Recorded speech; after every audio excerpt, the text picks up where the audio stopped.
रुद्र प्रताप सिंह, काहे परेशान हो रहे हो बाबू? इतना कुछ थोड़े व्याकुल होने की चीज है। शांत रहिए। चश्मा कहाँ?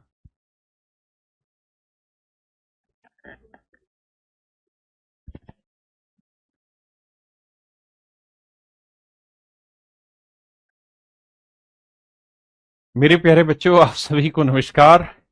कपिल शर्मा जी, नायिका नीकू जी, कृतिका जी, रुद्र प्रताप सिंह जी। सर, गुरुजी पेपर सर पे है और दिमाग साला स्थिर हो ही नहीं रहा है।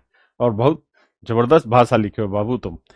देखो मेरे बच्चे, आप सब से मैं एक बात स्पष्ट रूप से कह दूं कि जो बच्चे 25 मई 2025 को सी सेट की तैयारी कर रहे हैं, जिनका पेपर है, आपको थोड़ा सा दिमाग से ना ठंडे रूप से बैलेंस बनाना पड़ेगा। जरूरी नहीं है कि हमें सब कुछ पढ़ना है। आप एक बात बहुत अच्छे से समझते हैं कि 80 सवाल आने हैं, और 80 सवाल में कितने बता रहे थे आप लोग? 27 क्वेश्चन ठीक करने पे आपका सी सेट क्वालिफाई हो जाता है। ऐसा ही है ना? 27 या 29, कितने आप बता रहे थे? बताना मुझे कमेंट करके। अब कहानी ये है कि ये 27 क्वेश्चन आपके आने हैं। ये 27 क्वेश्चन ही आपको करने हैं, जिससे आपका मैटर सोल्व हो जाए और आप क्वालिफाई हो जाए। मेरे बच्चे, मैथ में लगभग 40 क्वेश्चन आते हैं। 40 क्वेश्चन आते हैं, 38 से 40 क्वेश्चन रहते हैं। इन 40 क्वेश्चन में से भी आप 27 सोल्व कर सकते हैं। रीजनिंग के 20 सवाल है, 20 सवाल पैसेज वाले भी है। मैं एक सीधी स्टेटमेंट आपको दे रहा हूं। जो बच्चे बहुत व्याकुल हो रहे हैं और जिनके मन में बहुत कुंठाएं पैदा हो रखी हैं, उनके लिए लगभग 27 क्वेश्चन है। मैं ये कह रहा हूं कि परमुटेशन कॉम्बिनेशन थोड़ा सा मुश्किल टॉपिक लगा होगा आपको, और हो सकता है प्रोबेबिलिटी भी थोड़ा मुश्किल लगे। मैं ये नहीं कह रहा नहीं लगेगा, थोड़ा मुश्किल हो सकता है आप लोगों के लिए जिन्होंने पहली बार पढ़ा है। लेकिन दोनों ही चैप्टरों से 2 से 3 सवाल आते हैं, है ना? जितना आसान आसान भाषा के डायरेक्ट फॉर्मेट के क्वेश्चन है, वो डायरेक्ट फार्मूला याद कर लिया, उसके बिहाफ पे सवाल तोड़ दिया। जो डायरेक्ट नहीं होते हैं, है ना, जो डायरेक्ट नहीं होते हैं, उसको हम छोड़ भी सकते हैं, इसमें कोई दिक्कत नहीं। इसके बाद मेरे बच्चे बात आती है नंबर सिस्टम की। नंबर सिस्टम बहुत आसान है, मैंने आपको पूरा समझाया है। मुझे लगता है कि 18 से 20 क्वेश्चन इसके रहने हैं, जैसा पीछे ट्रेंड है। और अगर ऐसा रहा तो कोई भी माइकल लाल ऐसा नहीं है जो ये कहते कि 15 क्वेश्चन नहीं होंगे, क्योंकि नंबर सिस्टम में कुछ भी मुश्किल था ही नहीं। बहुत आसान आसान चीजें थी और आपको बस उतना ही पढ़ना। तो 15 क्वेश्चन तो आपके सीधे सीधे वहीं से टूट जाने हैं, है ना? और आपके मुश्किल हिस्से में ना, मैथ में, केवल ये परमुटेशन एंड कॉम्बिनेशन और प्रोबेबिलिटी ही है। इसके बाद कोई मुश्किल चीज नहीं है, क्योंकि इसका अर्थमेटिक चालू हो जाएगा। अरिथमेटिक बहुत आसान है। तो अगर इस चैप्टर को देख के थोड़ा परेशान हो तो छोड़ भी सकते हैं, कोई बड़ी चीज नहीं है। दूसरी चीज ये, मुझे नहीं पता कि रीजनिंग में पेपर कैसा आता है, लेकिन 20 क्वेश्चन आते हैं। लेकिन मैं ये तो समझ ही सकता हूं कि इन 20 क्वेश्चन में कम से कम 10 क्वेश्चन तो बिल्कुल इजी रहते होंगे। हाँ, है ना? मेरी बात समझ रहे हैं? इंग्लिश में भी एक दो सवाल तो फिट बैठा ही देते होंगे। तो अगर क्वालिफाई ही होना है तो इतना बड़ा सिस्टम नहीं है। रिशांत ठाकुर जी कह रहे कैलकुलेशन कैप्सूल वाला सेक्शन आज शो नहीं हो रहा है। हेल्पलाइन पे 2-3 बार कॉल की थी बट कांटेक्ट नहीं हुआ। एक बार आयुष पता कर लेना। ठीक है मेरे बच्चों, तो मुझे उम्मीद है कि आपको अभी इतना तनाव लेने की जरूरत नहीं है। जैसा मैंने आपको पहले भी कहा था कि भाई हम अपना मार्च मार्च में पूरा खत्म करा देंगे, तो खत्म हो जाएगा। अब आते हैं मेरे बच्चे आगे। मेरे प्यारे बच्चों, आप सभी को नमस्कार। विशाल कुमार, ऋषि, रिशांत ठाकुर जी, प्रशांत सागर जी, पंडित विकास अत्री जी, सुल्तान सिंह जी, आइए। देखिए मेरे बच्चे, अगर मैं आपसे एक बात कहूं कि यार मेरे पास है ना 3 अंक है, एक अंक है 3, या एक अंक है 5, एक अंक है 6, और एक अंक है 7।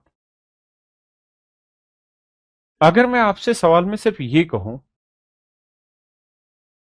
कि यार मुझे 2 अंक पिक करने हैं, 2 अंक सेलेक्ट करने हैं,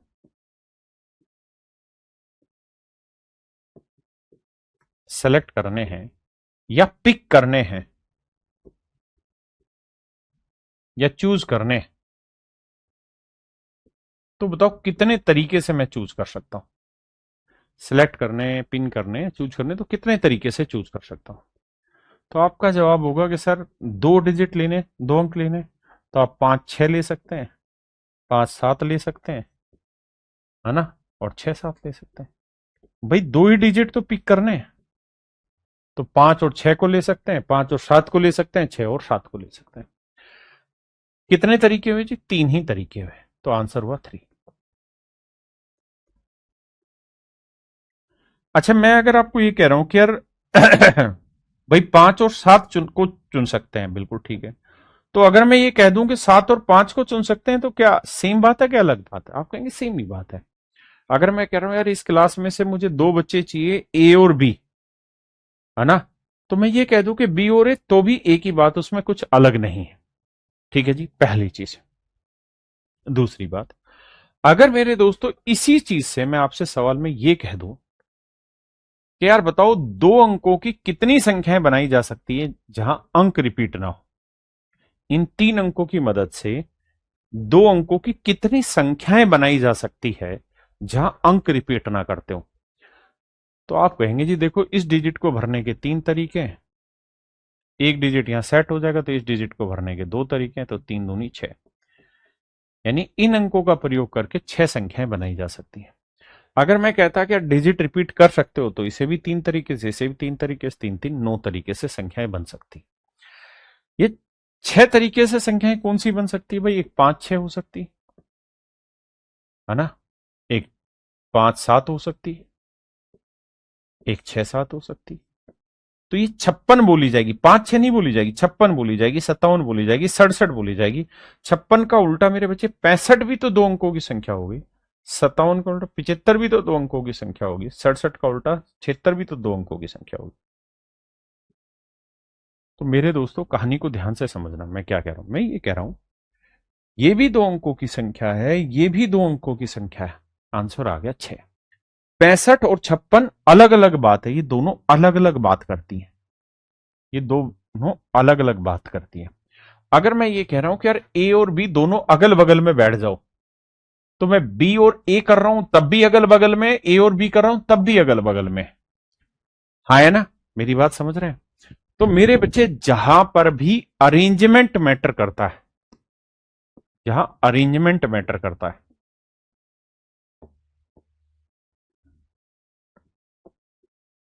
मैटर करता है,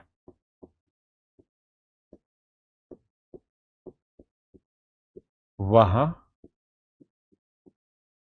परमुटेशन लगता है,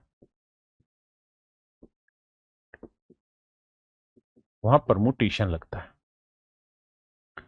और जहां मेरे बच्चे सिलेक्शन मैटर करता है, जहां सिर्फ सिलेक्शन मैटर करता है,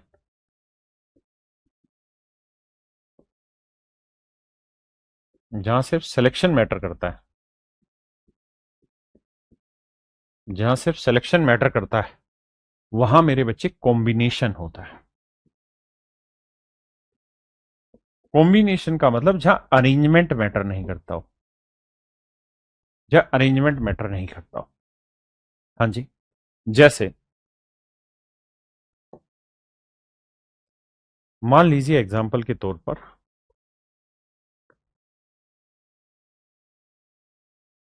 ये कोई स्टेज है, ठीक है जी, और इस स्टेज पर ये कुर्सियां रखी है, ये बड़ी कुर्सी है, ठीक है जी, और ये 2 छोटी कुर्सियां हैं।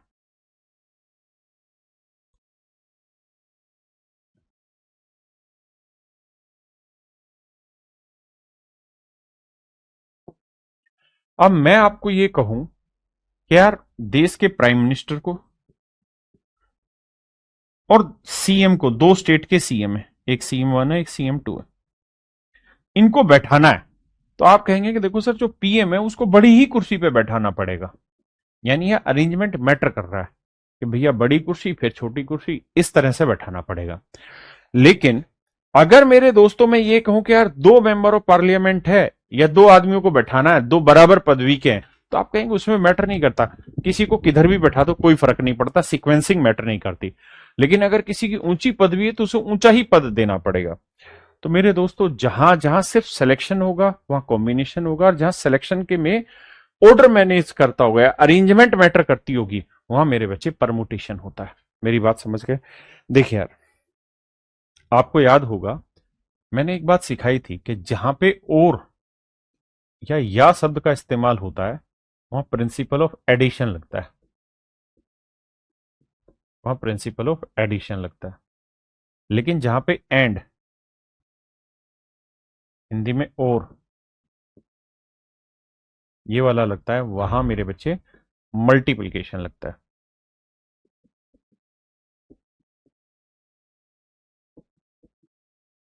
तो ऐसे ही मैं आपको यहां कह रहा हूं जहां सिर्फ सिलेक्शन हो कि यार कोई भी दो बच्चे निकाल दो, तो मतलब कॉम्बिनेशन है।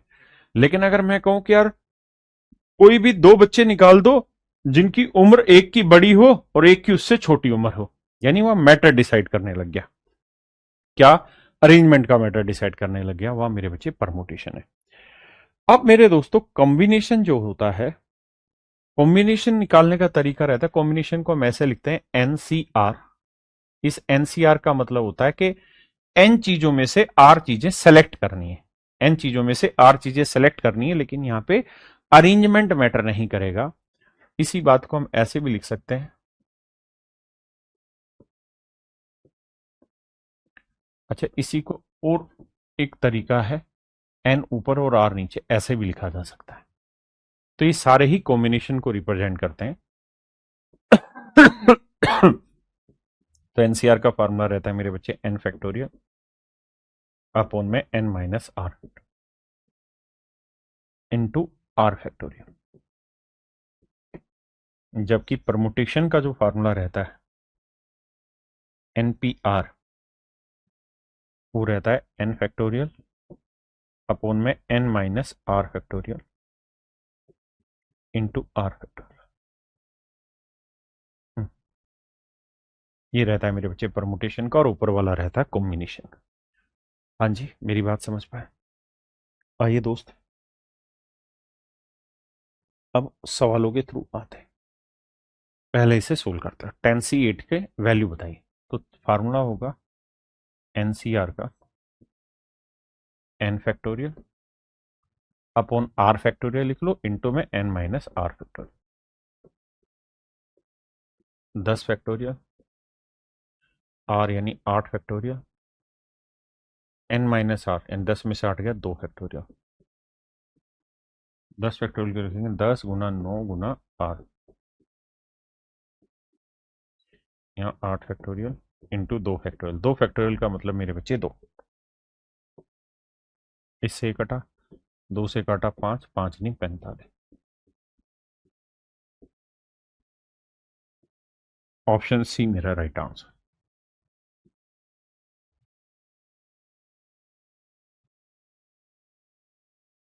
करिए मेरे बच्चे। देखिए यार, फार्मूला खोलेंगे तो एन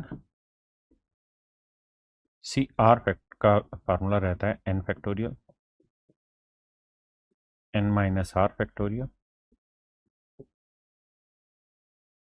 इंटू आर फैक्टोरियल। तो एन की वैल्यू बनी मेरे बच्चे 14 फैक्टोरियल, 14 में से 3 गया 11 फैक्टोरियल इंटू 3 फैक्टोरियल। मेरे बच्चे 14 फैक्टोरियल को हम लिख सकते हैं 14 गुना 13 गुना 12 गुना 11 फैक्टोरियल। नीचे आया 11 फैक्टोरियल, 3 फैक्टोरियल को 3 गुना 2 गुना 1। देखिए इससे कट गया, 3 दूनी 6 कम 6, 6 दूनी 12, गुना करेंगे आंसर आ जाएगा, है ना? 4 3 12, 12 दूनी 24, 4 आंसर आएगा। तो ये ए करिए जी। 100C98 का मूल्यांकन करिए। तो देखिए मेरे दोस्तों, एन फैक्टोरियल यानी 100 फैक्टोरियल, 100 में से 98 गया 2 फैक्टोरियल इंटू में आर यानी 98 फैक्टोरियल। देखो मेरे बच्चे, 100 को हम लिखेंगे 100 गुना 99 गुना 98।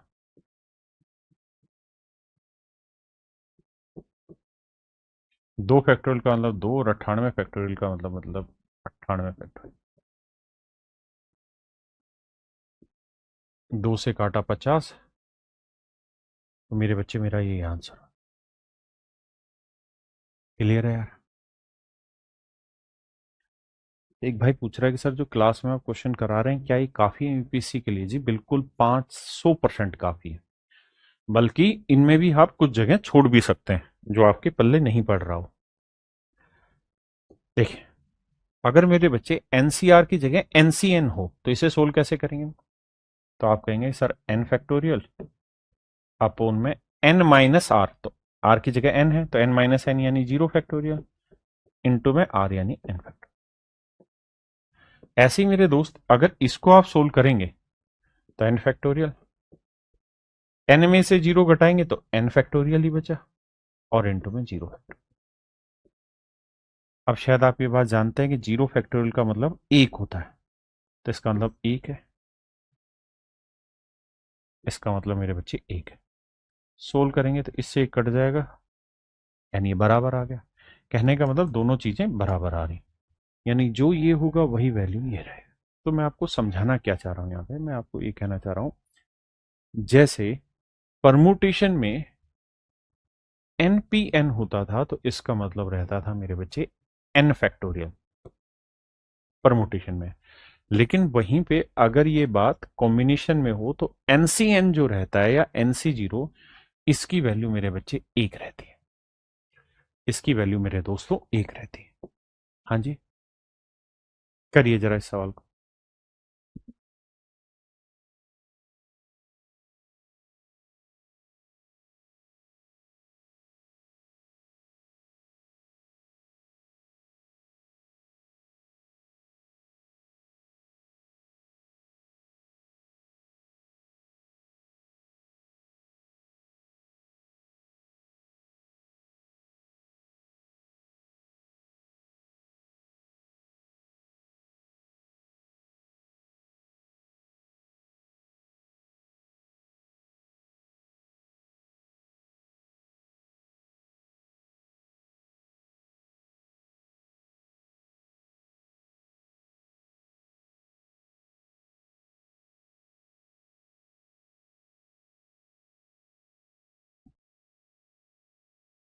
देखिए मेरे बच्चे, 52 से 52 को हम क्या लिखेंगे? 52, मतलब सोल्व भी करेंगे तो इसकी वैल्यू 1 ही आएगी, यानी 52 C2, 52 C52, 52 C0, इन सब की ही वैल्यू मेरे दोस्तों 1 आती है। इसकी वैल्यू भी 1 होगी मेरे बच्चे, ऑप्शन डी। हाँ जी, अब आइए आगे। मेरे दोस्तों ये सवाल बहुत प्यारा है, आपको समझ में आ जाएगा। देखो मेरे बच्चे, अगर एन सी एक्स और एन सी वाई आपस में बराबर दे रखा है तो दो ही केसेस में बराबर हो सकता है। एक तो एक्स और वाई आपस में बराबर हो, या फिर दूसरा तरीका है कि एक्स और वाई का जो जोड़ है वो एन के बराबर हो। केवल इन दो ही परिस्थितियों में ये बराबर होगा। देखिए, अगर मान लीजिए एक्स और वाई दोनों बराबर है तब तो बराबर कहलाएंगे, जैसे NC10 है, NC10 तो बराबर हो गई। लेकिन अगर मेरे दोस्तों x प्लस वाई का जोड़ n के बराबर होगा तब भी ये बराबर होगा। क्यों? जैसे एग्जांपल के तौर पे मान लेते हैं, अगर इसको सोल्व करेंगे तो ये आएगा n फैक्टोरियल अपॉन में n minus x factorial into में x फैक्टोरियल। इसे सोल्व करेंगे तो n factorial, n minus y factorial into में y फैक्टोरियल। आपने कहा जी बात तो सही। अब मुझे एक बात बताना मेरे बच्चे, क्या कि अगर मैं यहां से y की वैल्यू निकालना चाहूं तो क्या आएगी? तो आप कहेंगे n, x उधर जाएगा, n माइनस एक्स, यानी n माइनस एक्स की जगह y रख सकते हैं। तो ये ऊपर n फैक्टोरियल आया, n फैक्टोरियल था, नीचे n माइनस एक्स फैक्टोरियल की जगह क्या लिख सकते हैं? y factorial, n minus x की जगह y, और इंटू में x फैक्टोरियल। यहां पे n फैक्टोरियल है, अब आप चाहें तो एक बात ये भी समझ सकते हैं कि अगर मुझे यहाँ x की वैल्यू निकालनी होती तो क्या होता, n माइनस वाई, यानी n माइनस वाई की जगह मैं x फैक्टोरियल लिख देता और इंटू वाई फैक्टोरियल, तो दोनों आ गए ना बराबर। यानी ये दोनों बराबर होने के दो ही केसेज है, दो ही चांसेज हैं, या तो x और y दोनों आपस में बराबर दे रखे हों, या फिर x और y दोनों का जोड़ इस n के बराबर हो। इसी स्थिति में बराबर होता है। जैसे पहला सवाल है, क्या 12 और 5 आपस में बराबर है? नहीं। तो कह रहा है n की वैल्यू बताइए, तो n की वैल्यू हर हाल में 12 जमा 5 होगी। 12 जमा 5 मेरे बच्चे 17। आइए मेरे बच्चे, क्या 10 और 12 बराबर है? नहीं।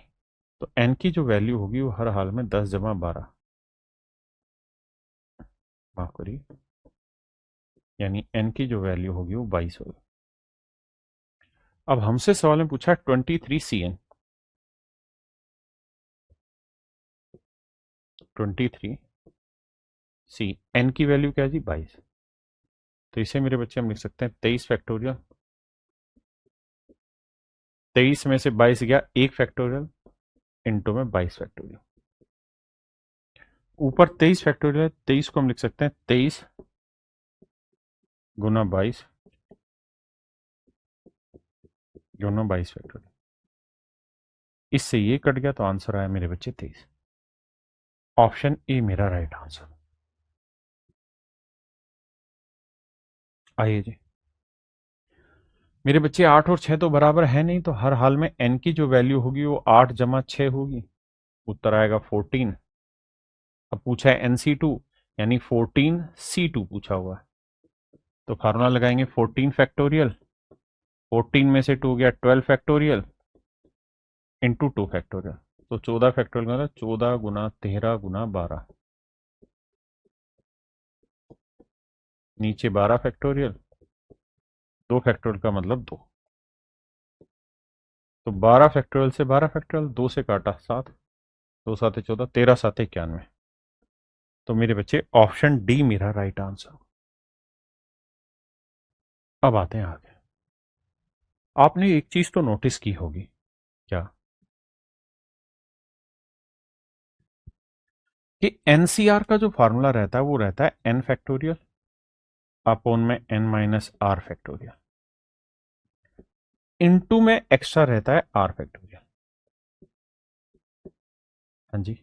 जबकि परमुटेशन का फॉर्मूला रहता है एन फैक्टोरियल अपॉन में एन माइनस आर फैक्टोरियल। आप कहेंगे जी बिल्कुल सही बात है। तो मेरे बच्चे, मैं आपको कहना ये चाह रहा हूं यहां पे कि अगर कॉम्बिनेशन में आर फैक्टोरियल से गुना कर दिया जाए तो आर से आर कट जाएगा, तो ये वही वैल्यू दे देगा जो परमुटेशन में आ रही थी, वही वैल्यू दे देगा मेरे बच्चे जो परमुटेशन में आ रहे थे। तो ध्यान ये रखना कि एनसीआर को अगर आप आर फैक्टोरियल से गुना कर देंगे तो ये एन पी आर आ जाएगा, या हम यूं कह सकते हैं कि एनसीआर को एन पी आर को आर फैक्टोरियल से भाग दे देंगे तो भी आपकी वही बात आएगी। जैसे पहला सवाल करिए। तो मेरे बच्चे, आप जानते हैं एन सी आर को अगर आर फैक्टोरियल से गुना किया जाए तो एन पी आर आता है। आपने कहा हाँ, तो एन पी आर की वैल्यू है 720, एन सी आर की वैल्यू है 120 इंटू आर फैक्टोरियल। 120 को इससे काटेंगे 6, तो आर फैक्टोरियल की वैल्यू 6। तो खुद ही सोचिए किस फैक्टोरियल की वैल्यू 6 होती है, तो आप कहेंगे 3 फैक्टोरियल की वैल्यू, क्योंकि 3 दूनी 6 एकम 6, 3 इंटू 2 इंटू 1। तो मेरे बच्चे, मेरा राइट आंसर आता है 3। ऑप्शन बी मेरे प्यारे बच्चों मेरा राइट आंसर। अब मेरे बच्चे, हम बात करते हैं इनकी प्रैक्टिकल प्रॉब्लम, व्यवहारिक समस्याओं पर। सवाल में कह रहा है from a class of 32 students 4 are to be chosen for a competition. कहते हैं 32 विद्यार्थियों की एक कक्षा में से 4 विद्यार्थियों को एक प्रतियोगिता के लिए चुना जाना है। यानी यहाँ ऐसा कोई स्टैंडर्ड नहीं दे रखा कि उनको किसी सीक्वेंस में चुनना है, होशियार पहले या कमजोर पहले या हाइट से या किसी और क्लासिफिकेशन से। मतलब सिंपल चुनना है ना। ठीक है भैया आकाश, तो देखिए मेरे बच्चे, तो आप कहेंगे जी 32 बच्चे हैं और हमें इसमें से 4 चुनने हैं। तो आंसर हो जाएगा सर 32 फैक्टोरियल। 32 में 4 गया 28 फैक्टोरियल और गुना 4 फैक्टोरियल। Option A. हाँ है ना। कहता जी 3 सज्जन और 3 महिलाएं, यानी 3 तो है मेल और 2 है फीमेल।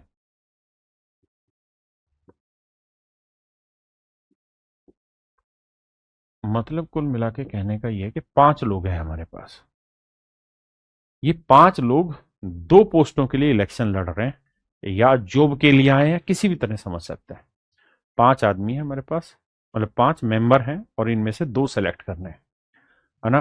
तो एक मतदाता को 2 उम्मीदवारों के लिए वोट देना है, तो कोई व्यक्ति कितने तरीके से अपना वोट डाल सकता है। तो आप कहेंगे सिंपल है सर, 5 मेंबर है, 5 लोग हैं, इसमें से 2 की चॉइस करनी है। हाँ है ना।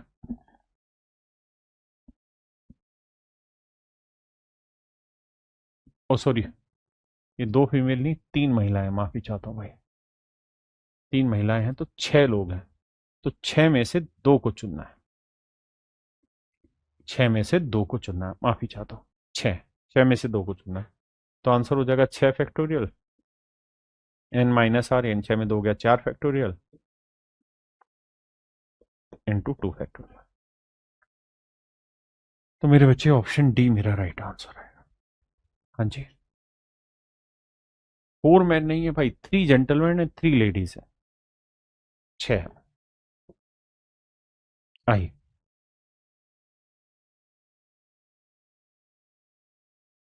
देखिए यार, यहां धीरे धीरे धीरे धीरे आप सवालों की रेंज को पहचान पाएंगे।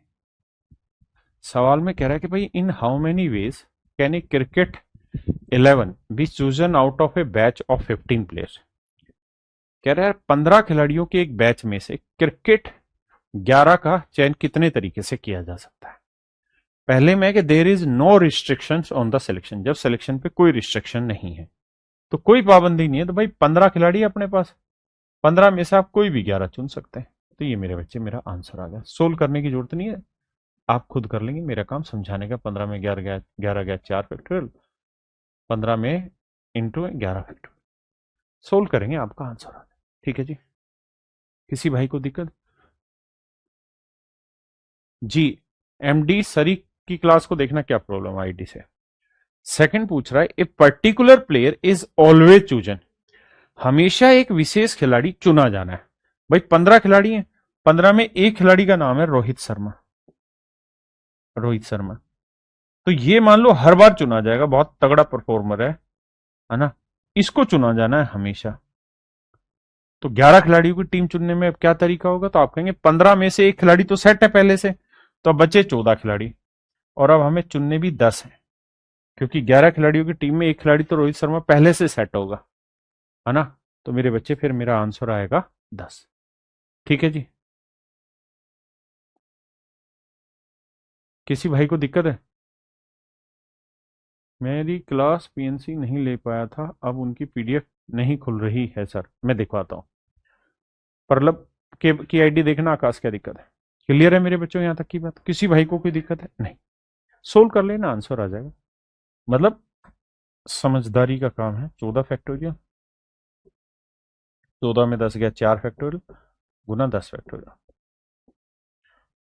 सोल्व करना आता है आप सभी को, समझा दिया है। अब आते हैं आगे। कह रहे particular player is never chosen, कोई एक खिलाड़ी है जिसको चुनना ही नहीं है। 15 खिलाड़ी हैं, एक है उसका नाम है रिंकू सिंह, है ना। इसने कोई शैतानी कर दी, इसलिए इसको चुनना ही नहीं है भाई, कुछ हो जाए इसको नहीं चुनना। तो भाई क्या तरीका लगाएं? तो सर 15 में से तो 11 नहीं चुनने अब, क्योंकि एक तो चुना ही नहीं जाएगा। तो भैया बच्चे कितने? 14। तो अब 14 में से 11 चुनने, तो आंसर होगा 14 फैक्टोरियल अपॉन 14 में 11 गया 3 फैक्टोरियल इंटू में 11 फैक्टोरियल। हाँ है ना मेरे बच्चे।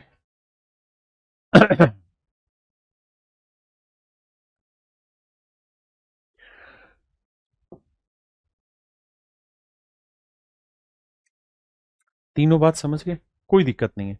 भाई यहाँ खुली छूट थी, यहाँ एक फिक्स कर रखा था, तो 11 में से 10 ही चुनने थे और 14 15 में से 14 में से ही चुनने थे। यहाँ एक है कि कोई उसको ढक्कन को सेलेक्ट ही नहीं करना, तो 15 में से एक उसको हटा दो, बचे 14, 14 में से 11 लोग चुनने। ठीक है जी। परमुटेशन में क्या होता है कि इनका सीक्वेंस होता है कि भाई पहले पे कौन सा, दूसरे पे कौन सा, तीसरे पे कौन सा, नहीं, यहाँ ये कोई भी 11 चुनने।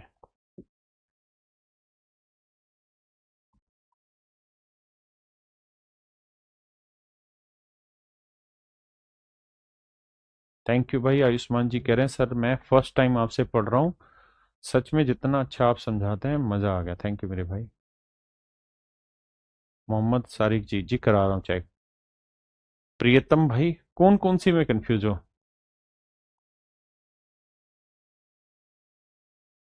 थैंक यू भाई आयुष्मान।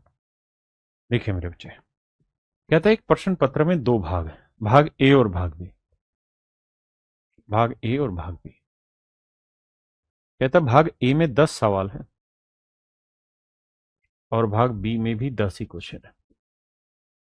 ठीक है जी। भाग ए में 10 सवाल है, भाग बी में 10 सवाल है।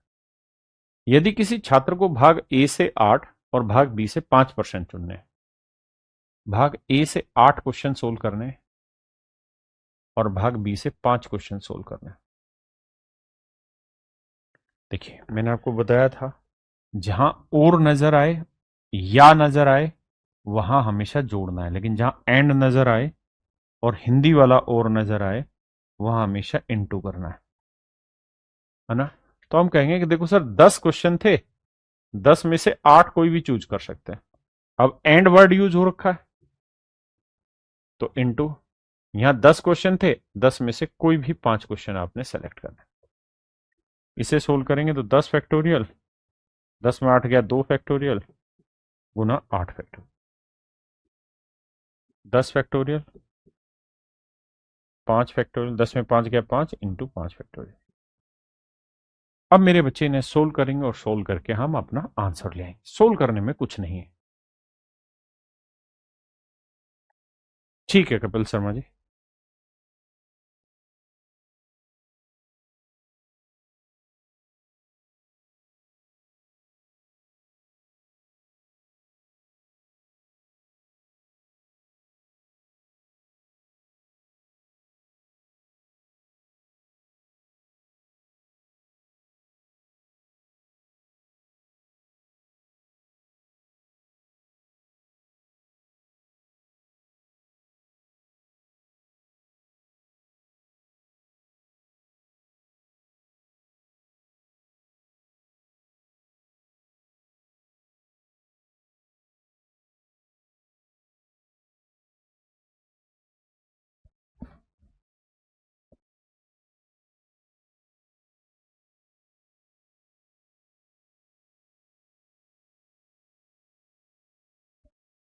देखिए मेरे बच्चे, कहते हैं 6 पुरुषों और 5 महिलाओं में से 5 सदस्यों की एक समिति का चयन कितने तरीके से किया जा सकता है जिसमें 3 पुरुष और 2 महिलाएं। देखो यार 6 मेल हैं हमारे पास कुल मिला के अवेलेबल और 5 वुमेन है। ठीक है जी। कहानी ये है कि हमें 3 पुरुष चुनने हैं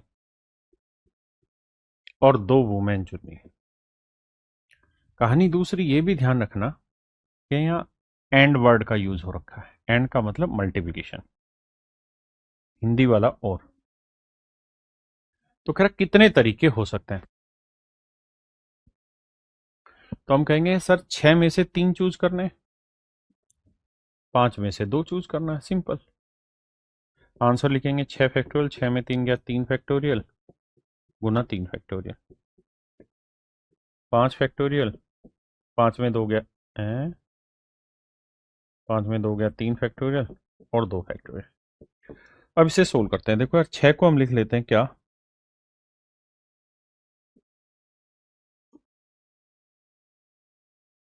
6 को लिख ही देते हैं, 6 गुना 5 गुना 4 गुना 3 फैक्टोरियल नीचे 3 फैक्टोरियल, ये 3 गुना 2, इससे ये कट गया, 3 दूनी 6 से 6 कट गया, 5 चौक 20 तरीके तो हो गए यहाँ गुना। 5 को लिखते हैं 5 गुना 4 गुना 3 फैक्टोरियल से 3 फैक्टोरियल बटे 2 फैक्टोरियल का मतलब 2, 2 से 2 तो 5 दूनी 10 हो गए यहाँ, तो 20 ढाई 200,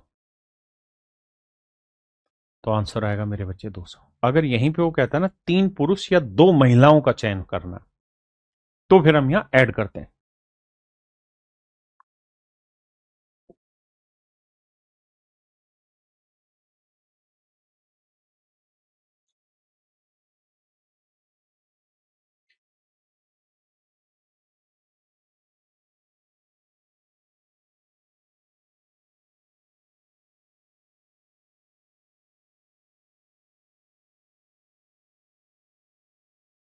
पढ़िए और करिए मेरे बच्चे। सवाल में कह रहा कि 2 पुरुष और 3 महिलाओं के एक समूह से 3 व्यक्तियों की एक समिति गठित की, यानी मेंबर हो गए 5। तो ये कितने तरीके से, और हमें जो चुनना है ना 3 व्यक्ति चुनने हैं, तो कह रहा कितने तरीके से सेलेक्ट कर सकते हैं। देखो यार 5 मेंबर हैं, उसमें से कोई भी 3 सेलेक्ट कर लो, आंसर आ जाएगा। तो 5 फैक्टोरियल अपॉन में 5 में से 3 फैक्टोरियल, 3 गया 2 फैक्टोरियल। सोल्व करेंगे मेरे बच्चे, मेरा आंसर आ जाएगा। तो आंसर आएगा 10, क्योंकि 5 गुना 4 ही रह जाएगा, 2 से काटेंगे 2 5 दूनी 10। क्लियर है? ठीक है। अब आइए आगे। How many of these committees would consist of 1 man and 2 women. कहता है कितनी ऐसी कमेटियां होगी जिसमें एक आदमी और 2 औरतें हो।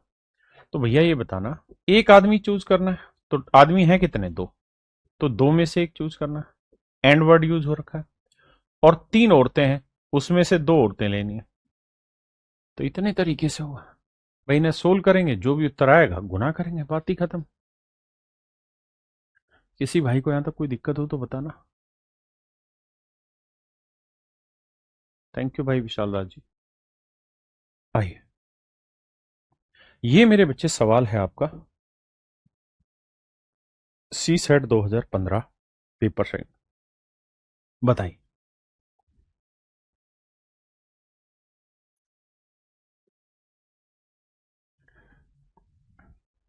कहता है यार 6 कैंडिडेट है,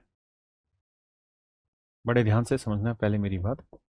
6 कैंडिडेट है, और इन 6 कैंडिडेट से एक प्रिंसिपल सेलेक्ट करना है और 2 वाइस प्रिंसिपल सेलेक्ट करना है। 2 vice principal.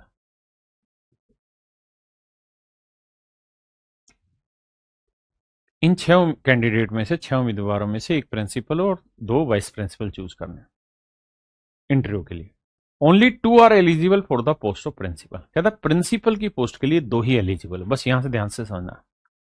Only 2 are eligible for the post of principal. Principal की पोस्ट के लिए 2 ही लोग एलिजिबल है, यानी इन 6 में से 2 ही भाई ऐसे थे जो प्रिंसिपल की पोस्ट के लिए थे, तो उन 2 में से ही कोई एक चुना जाएगा, क्योंकि 6 में से 2 काबिल थे, उन 2 में से कोई एक चुन लिया गया।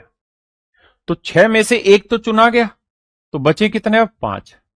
तो 5 लोग ऐसे होंगे जिनमें से 2 वाइस प्रिंसिपल चुनने। That is your answer.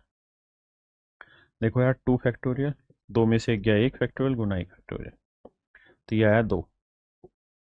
5 factorial, 5 में 2 गया 3 फैक्टोरियल गुना 2 फैक्टोरियल। हाँ जी, तो मेरे बच्चे ये 3 कटेगा तो 2 दूनी 4, 5 दूनी 10, तो आंसर आएगा 20 फैक्टर। यानी 20 तरीकों से आप ऐसे चुनाव कर सकते हैं। ऑप्शन डी, ऑप्शन डी मेरे बच्चे राइट आंसर हो।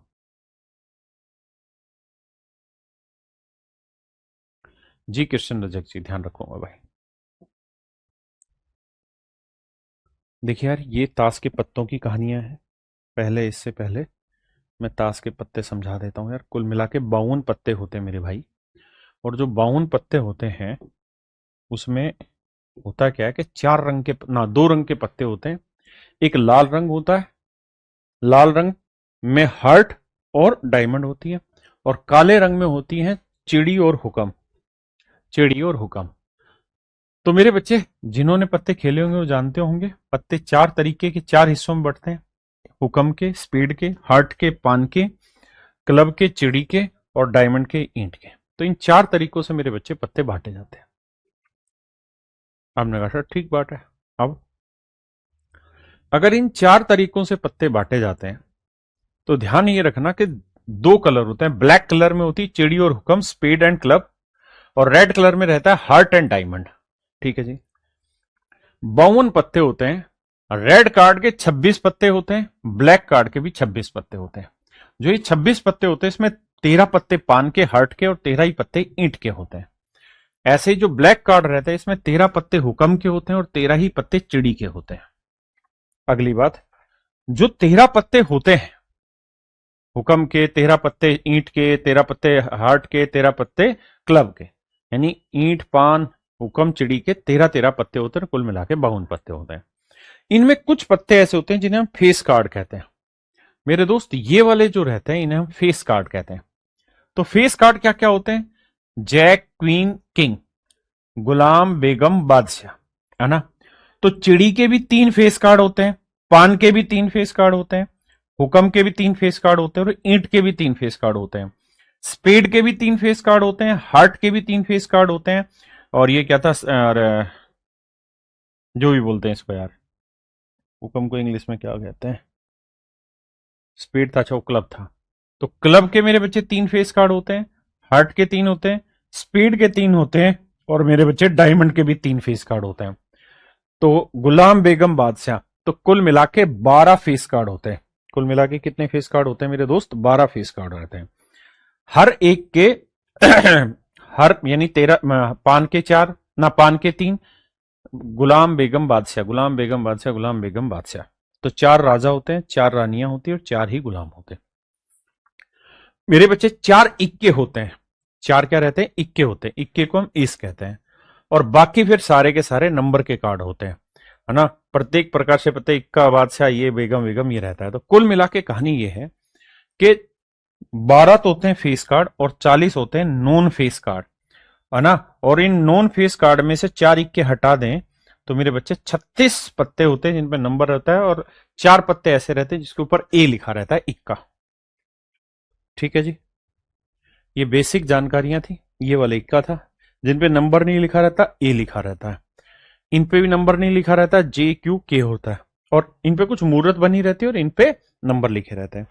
तो ये कहानी है मेरे बच्चे सारी face card, number card, S card की। ठीक है जी।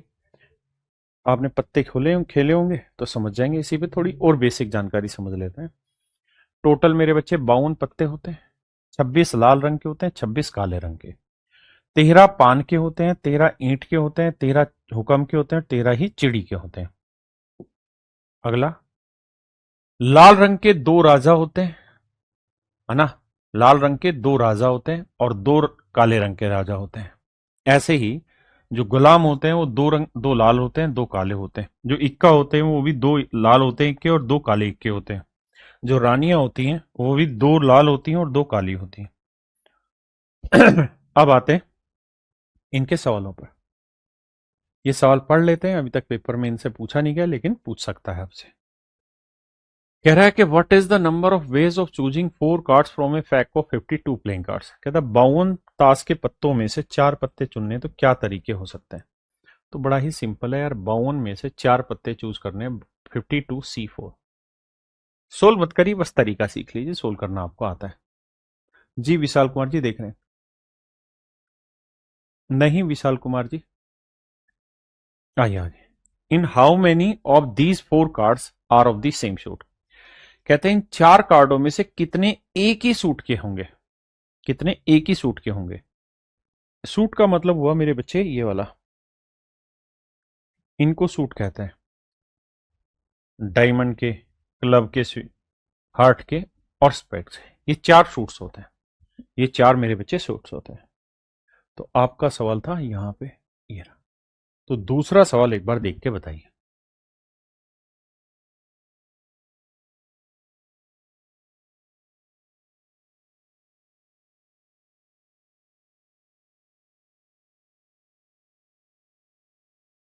तो आप ये कहेंगे कि देखो सर, 4 पत्ते चूज कर रहे हैं और चारों के चारों एक ही उसके हों, सूट के, तो कैसे संभव है? या तो चारों के चारों पान के हों, हार्ट के, या चारों के चारों ईंट के हों, डायमंड के, या चारों के चारों मेरे बच्चे चिड़ी के हों, क्लब के, या चारों के चारों हुक्म के हों, स्पेड के। सवाल में मुझसे पूछ रहा है, ध्यान से मेरे शब्दों को सुनना। वो कह ये रहा है कि इन चार कार्डों में से कितने एक ही सूट के हैं, मतलब एक ही टाइप के हैं। तो चारों पान के हो सकते हैं, या चारों ईंट के हो सकते हैं, या चारों चिड़ी के हो सकते हैं, या चारों हुक्म के हो सकते हैं। आपने कहा जी ठीक है। तो मेरे बच्चे पान के कितने पत्ते हैं? 13। तो 13 में से कोई चार हो सकते हैं, या का मतलब प्लस। ईंट के भी 13 होते हैं, उसमें कोई चार हो सकते हैं, या का मतलब प्लस। 13 पत्ते होते हैं चिड़ी के, उसमें से कोई चार हो सकते हैं, या का मतलब मेरे बच्चे प्लस। 13 हुक्म के होते हैं, उसमें से कोई चार हो सकते हैं। मेरे दोस्तों, इनको क्लब करना है और क्लब करके जोड़ देना है। आप कहेंगे सर सेम ही तो रिजल्ट आएगा। जैसे 13C4 को सोल्व करेंगे तो 13 फैक्टोरियल, 13 में 4 गया 9 फैक्टोरियल गुना 4 फैक्टोरियल। इसको सोल्व करते हैं। 13 गुना 12 गुना 10, क्योंकि 9 से 9 कट जाएगा। 4 फैक्टोरियल के लेंगे, 4 गुना 3 गुना 2। देखो 4 3 12 से 12 गया, 2 से काटेंगे 5, 13 5 65, 65 को 11 से करेंगे तो 5 5 और 6 11, 6 और 1 7, 715। अब मेरे दोस्तों कहानी ये है कि जो उत्तर इसका आएगा वही इसका आएगा, वही इसका आएगा, वही इसका आएगा, तो इंटू 4 कर दो या सबको सोल्व करके जोड़ दो। बात है कि तो 2860 मेरे बच्चे राइट आंसर आएगा। 7 चौक 28, 15 चौको 60। तो ऑप्शन बी मेरा राइट आंसर है। स्मार्ट नोट्स नहीं दे रहे हैं अभी हम क्लास के? अच्छा अच्छा, आज खत्म हो जाएगा कॉम्बिनेशन तो फिर दोगे? हाँ, पर देते रहे ना बच्चे, मैसेज आ रहा है। और एक एक फार्मूला डिफाइन करके लिखना है, एक एक बात से। परमुटेशन बच्चों को बहुत दिक्कत आ रही है ना, तो कम से कम जिन बच्चों को कम पल्ले पड़ रहा है, वो एटलीस्ट ऐसा तो हो कि बेचारे याद कर लें, है ना? क्योंकि आसान आसान सवाल आ रहे हैं, मेन फार्मूले बेस्ड और मतलब स्टैंडर्ड इक्वेशन बेस्ड क्वेश्चन है। तो मेन मेन चीजें लिख देंगे तो बच्चे 2 3 पेज रट भी लेंगे, वो जिनके मैथ नहीं समझ में आता। आइए मेरे बच्चे। प्रियतम कुमार रुक जाओ अभी। कह रहा है 4 कार्ड 4 अलग अलग सूट के हों। ये सवाल हो गया। 4 कार्ड हों लेकिन चारों अलग अलग सूट के हों, यानी पान का एक हो, ईंट का एक हो, चिड़ी का एक हो, हुक्म का एक हो। यहां एंड आएगा, पान का एंड ईंट का एंड चिड़ी का एंड हुक्म का। एंड क्यों आ रहा है? क्योंकि एक पान से ले रहे हैं, एक इससे ले रहे हैं, एक इससे ले रहे हैं, एक इससे ले रहे हैं। ये नहीं कह रहे कि एक यहां से या यहां से, नहीं, एक इससे एक इससे एक इससे। तो मेरे बच्चे यहां कहानी ये होगी कि 13 पत्ते हैं पान के, उसमें से कोई एक सेलेक्ट करना है। ईंट के भी 13 है, उसमें से कोई एक सेलेक्ट करना है। चिड़ी के भी 13 है, इसमें से कोई एक सेलेक्ट करना है। और हुक्म के भी 13 है, इसमें से भी कोई एक सेलेक्ट करना है ना? तो यहाँ इंटू का साइन आया, वहां प्लस का साइन आया, क्योंकि वो कह रहा था कि चारों किसी एक के ही हों। तो या तो इसके होंगे, या इसके, या इसके, या इसके। यहां एक एक एक का होना चाहिए। तो 13C1 की वैल्यू है 13। 13 गुना 13 गुना 13। तो आंसर आया मेरे बच्चे 13 की पावर 4। 13 की पावर 4। ऑप्शन सी मेरा राइट आंसर।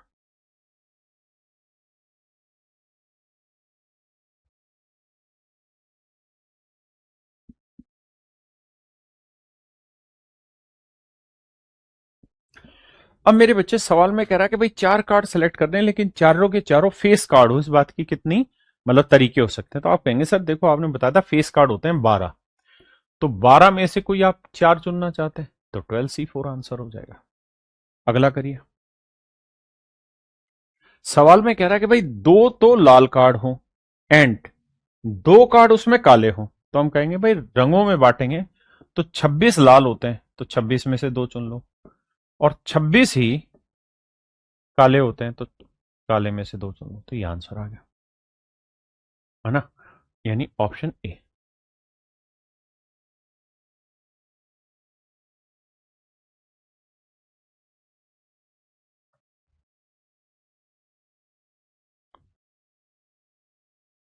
देखिए मेरे बच्चे, यहां कह रहा है cards are of the same colour, कि भाई 4 कार्ड निकाले। देखिए सवाल यहां से शुरू था, कह रहा था 4 कार्ड निकालने हैं। तो चारों के चारों कार्ड सेम कलर के हों, तो आप कहेंगे चारों के चारों लाल रंग के हो सकते हैं, या फिर चारों के चारों काले रंग के भी हो सकते हैं। ऐसा जरूरी थोड़ी किसी एक रंग के हो, चारों के चारों लाल रंग के भी हो सकते हैं, चारों के चारों काले रंग के भी हो सकते हैं, दैट इज पॉसिबल। तो मेरे बच्चे 26 पत्ते हैं लाल, उसमें से 4 चूज करना है, या का मतलब प्लस 26 पत्ते हैं काले, उसमें से कोई 4 हो सकते हैं। तो सेम चीज को जोड़ेंगे तो ट्वाइस ऑफ 26C4, यानी ऑप्शन सी मेरा राइट आंसर।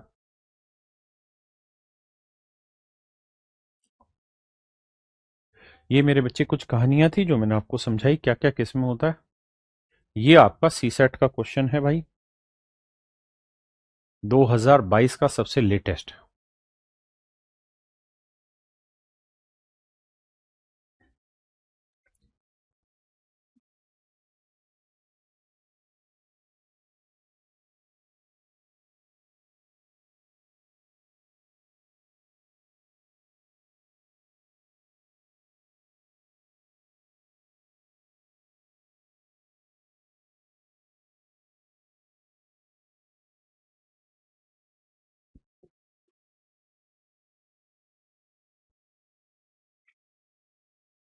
ध्यान से देखना मेरे बच्चे, सवाल में क्या कह रहा है। सवाल में कह रहा है there are 8 equidistance points of a circle. एक सर्कल में 8 बिंदु है। अच्छा, एक छोटी सी बेसिक कहानी है जो ज्योमेट्री से रिलेटेड है, हल्की सी समझ लीजिए कि मेरे दोस्तों, अगर ये कोई सर्कल है ना, अगर ये सर्कल है और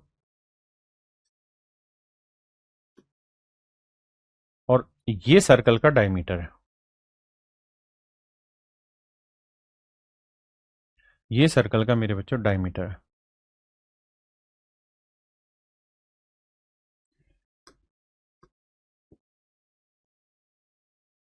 ये सर्कल का व्यास है। तो मेरे बच्चों एक थ्योरम है ज्योमेट्री में, एंगल मेड बाय डायमीटर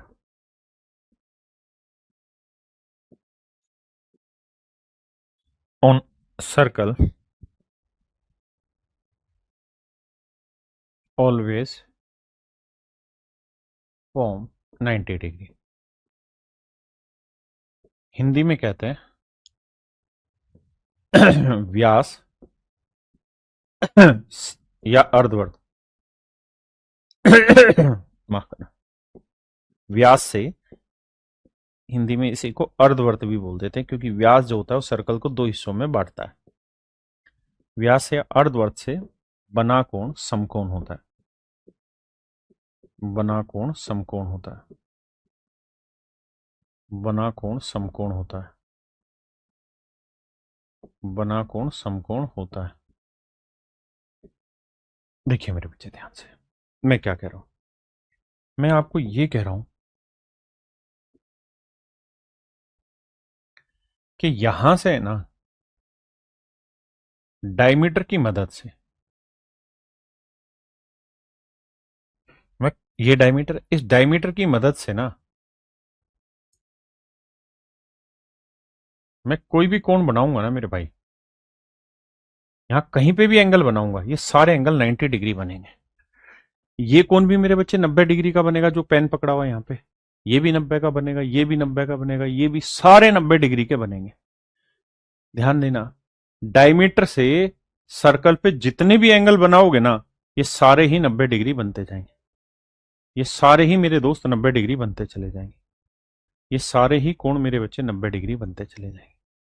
इसीलिए कहा गया है कि अर्धवर्त पे जो बना हुआ कोण होता है वो हमेशा समकोण होता है, क्योंकि ये 90 डिग्री का कोण बनाएगा।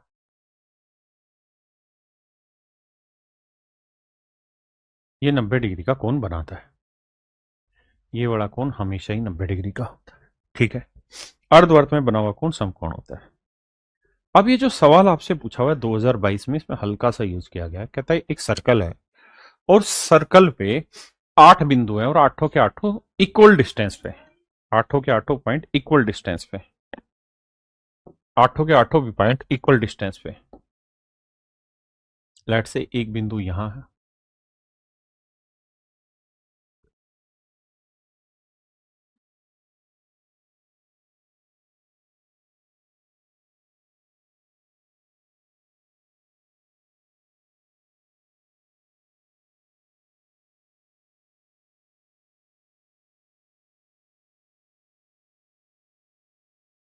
कितने हो गए भाई?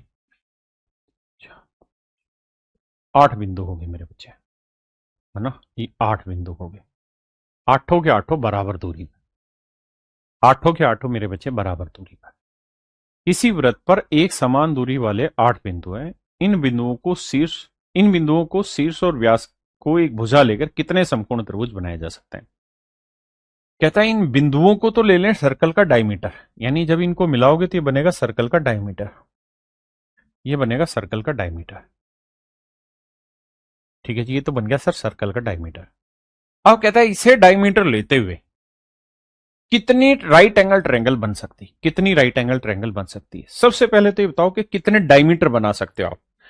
तो आप कहेंगे देखो जी, एक डायमीटर तो ये हो गया, दूसरा डायमीटर ये वाला हो गया 2, तीसरा ये वाला हो गया 3, और चौथे वाला यहां आ गया 4। तो कुल मिला के सर 4 डायमीटर हम बना सकते हैं, है ना? कितने डायमीटर बनेंगे? 4, 1, 2, 3, 4। भाई दो बिंदुओं से मिलकर एक डायमीटर बन गया ना? मेरी बात समझ रहे हैं? तो मेरे बच्चे कुल मिला के 4 डायमीटर हो गए, पक्का? तो हमसे अगर सवाल में पूछता कि भाई इन 8 बिंदुओं से कितने डायमीटर बन गए, तो अबे रुक जा, तो हम कहते 4। इसको क्या दिक्कत हो रही है?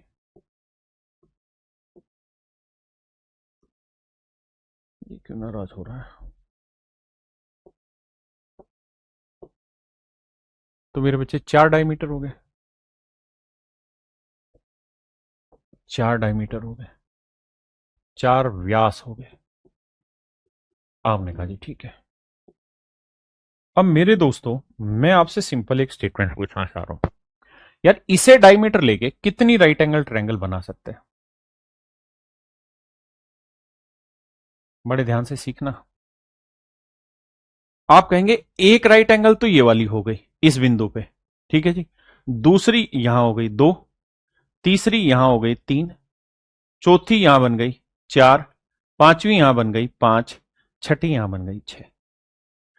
यानी डायमीटर अगर एक डायमीटर कैलकुलेट करोगे ना, तो 6 राइट एंगल ट्रायंगल बन जाएंगी। क्यों? क्योंकि टोटल 8 बिंदु थे, 8 में से 2 पॉइंट आप हटा दो जिससे डायमीटर बना है, तो बाकी बचे 6। तो 6 राइट एंगल ट्रायंगल मेरे प्यारे बच्चों बन जाएगी। कितनी त्रिभुज? 6 राइट एंगल ट्रायंगल बन जाएगी। एक डायमीटर से 6 राइट एंगल ट्रायंगल, तो 4 डायमीटर से 4 गुना 6 मेरे बच्चे 24 राइट एंगल ट्रायंगल बन जाएगी, 24 समकोण त्रिभुज बन जाएगी। मैं इस सवाल को समझा वैसे भी सकता हूं परमुटेशन कॉम्बिनेशन से, लेकिन मुझे लगता नहीं कि उसकी जरूरत है। अगर आप इतना समझ जाएंगे तो बात बन जाएगी, है ना? एक बार जल्दी से बताइए कितने बच्चे समझ गए। देखिए आप अपना फीडबैक दिया करें, पल्ले पड़ा तो अच्छा, नहीं पड़ा तो अच्छा। You must have to give your feedback.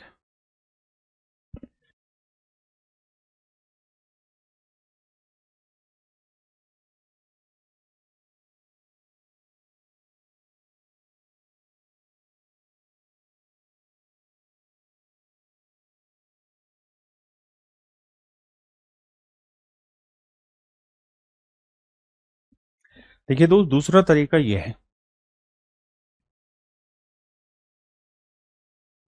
Thank you भाई आकाश मनिया मकवाना। देखिए मेरे बच्चे, अगर मैं इसे वैसे कराता तो मैं कहता कि यार देखो भाई, इन 6 ट्रायंगल ना 6 बिंदु हैं, क्योंकि 8 में से 2 तो फिक्स हो गए, तो 6। तो इन 6 में से किसी भी एक बिंदु का यूज करके हम राइट एंगल ट्रायंगल बना सकते हैं, क्योंकि एक डायमीटर तो फिक्स है। और हमारे पास कितने डायमीटर हैं? 4। तो मेरे बच्चे मेरा आंसर आएगा 24। तो मैं कॉम्बिनेशन से बताता तो मैं इस तरह से समझाता, ठीक है? कॉम्बिनेशन से ये वाला तरीका, ठीक है भाई? रुमाना रुमाना मैंने समझा दिया बेटा।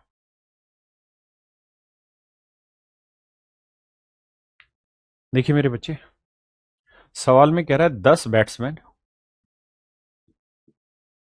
10 बैट्समैन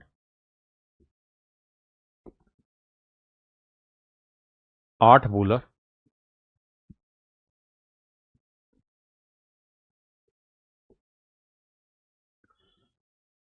5 ऑलराउंडर, ऑलराउंडर, ऑलराउंडर और 2 विकेट कीपर। 2 विकेट कीपर है मेरे बच्चे हमारे। कुल मिला के ये कितने खिलाड़ी हैं जी? 25 खिलाड़ी। 10 8 18 और 5 23 और 2 25 खिलाड़ी हैं। कहते हैं 25 खिलाड़ियों के समूह से एक क्रिकेट टीम का चयन कितने तरीकों से किया जा सकता है? मान लीजिए कि 11 खिलाड़ियों की टीम में 5 बल्लेबाज चाहिए, तो 10 में से कोई 5 चुनने, है ना। 3 ऑलराउंडर चाहिए, तो 5 ऑलराउंडर है, 5 में से भैया 3 ऑलराउंडर चाहिए अपने को, 5C3। 5 में से 3 ऑलराउंडर चाहिए, 2 गेंदबाज चाहिए, तो 8 बॉलर हैं, 8 बॉलर में से 2 गेंदबाज आपको चुनने हैं। और मेरे बच्चे 2 विकेट कीपर में से कोई 1 विकेट कीपर आपको चुनना। तो कहता कितने तरीके हो सकते हैं मेरे बच्चे? सबको सोल्व करेंगे, हमारा आंसर आ जाए। हाँ जी, कैसे करना है वो ध्यान दे लीजिए। इसको लिखेंगे 10 गुना, देखो बटे आएगा, 10 में से 5 गया, 5 फैक्टोरियल गुना 5 फैक्टोरियल। 5 फैक्टोरियल की वैल्यू 120। आपने कहा सही है, तो 10 को लिखेंगे 10 गुना 9 गुना 8 गुना 7 गुना 6। ठीक है जी, क्योंकि 5 फैक्टोरियल से 5 फैक्टोरियल उड़ा देंगे, कोई दिक्कत नहीं। अब देखो 10 से 10 कटा, 6 दूनी 12, 2 से काटेंगे 4। एक बात पल्ले पड़ेगी कि जो भी इसका उत्तर आया 9 इंटू 4 इंटू 7, अभी आगे हमने सोल्व ही नहीं किया, सिर्फ इतना ही किया। अब मैं बस क्या काम करने की कोशिश करूंगा, सबसे पहले काम ये करूंगा कि यार कौन कौन से ऐसे आंसर है जो 9 से भाग हो रहे हैं। तो देखिए यार, 5 5 10, 2 12, 2 14, 2 16 नहीं हो रहा भाग, 6 3 9, 2 2 4, 2 6 1 7 नहीं हो रहा, 4 2 6 और 2 8 और 1 9 भाग हो रहा है, 9 हो रहा है, 5 4 9 भाग हो रहा है, 2 और 1 3 नहीं हो रहा है, हटा दो। तो ऑप्शन बी मेरा राइट आंसर है। समझ गए? तो कैलकुलेशन हमें पूरा नहीं करना है, कैलकुलेशन तो मतलब आपने डिविजिबिलिटी में सीख लिए कि खेलना कैसे। यहां तो रोमाना मेरे बच्चे खेलना सारा इस बात से है कि हमें बस तरीका पता हो, एक हाथ तोड़ना, उसी से फिर हमें डिविजिबिलिटी देख लेनी किस पे होगी। जैसे मान लो 9 की सेट हो जाती, तो फिर जानते हो मैं किसकी ढूंढता? फिर मैं ढूंढता 7 की, या मैं ढूंढता 4 की। जैसे अगर मैं इसमें 4 की ढूंढ रहा होता, तो 4 से मैं ढूंढता तो ये 22 तो नहीं डिवाइड होगा, क्योंकि आखिरी 2 डिजिट, तो ये ऑप्शन कट गया, बाकी 12 हो जाएगा, 52 हो जाएगा, 20 हो जाएगा। फिर मैं ढूंढता 7 की। तो इस तरीके से ढूंढ ढूंढ के मुझे आंसर ढूंढना होगा, कैलकुलेशन पूरी नहीं करनी। कह रहा है 5 शिक्षकों के पद के लिए 23 आवेदक है, 23 क्या बोलते हैं, एप्लीकेंट है मेरे बच्चे, 23 एप्लीकेंट है ना। इन 23 एप्लीकेंट में 2 पद अनुसूचित जाति उम्मीदवार के लिए आरक्षित है। देखो यार, 5 मेंबर अपने को सेलेक्ट करने हैं, 5 शिक्षक सेलेक्ट करने हैं, उसमें से 3 टीचर तो ऐसे होंगे,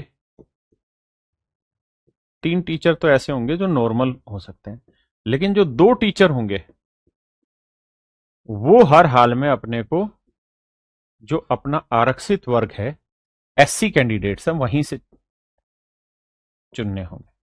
कहता है जी 2 पद अनुसूचित जाति उम्मीदवार के लिए आरक्षित है और आवेदकों में 7 अनुसूचित जाति के उम्मीदवार है। तो 23 जो एप्लीकेंट है ना, इसमें से 7 एप्लीकेंट ऐसे हैं जो, आप करना भाई, 7 एप्लीकेंट ऐसे हैं जो एससी हैं। तो ये तो तय है कि हम 7 में से कोई 2 चुनेंगे, 7 में से कोई 2 चुनेंगे, बिल्कुल ठीक है। तो इन 7 में से 2 चुने गए, 23 थे, समझो कुल मिला के 23 में 23 कैंडिडेट थे, उसमें 7 एससी की थे और बाकी जो थे वो नॉन एससी थे।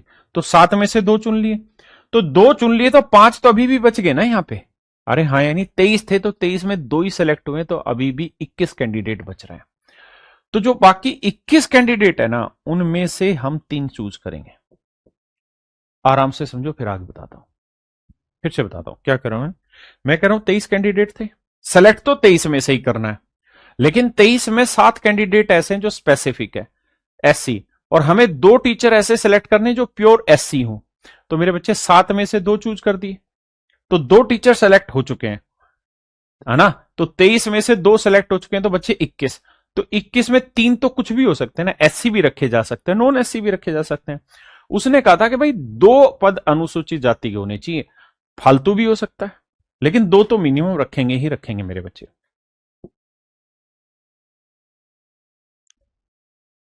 देखिए सवाल में कह रहा है 9 महिलाओं,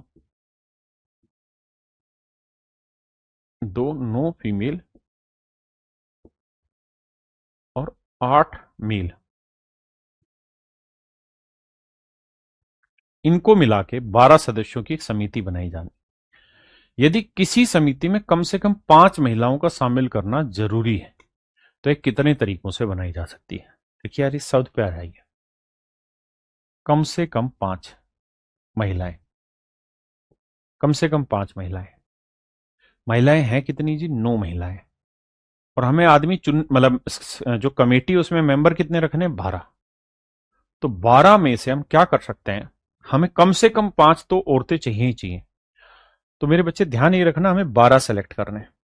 और अपने पास टोटल जो मेंबर है 9 और 8 17 मेंबर, 17 मेंबर है। और अपने पास जो कंडीशन है ना वो महिलाओं की है, पुरुषों की कोई वो नहीं है कंडीशन।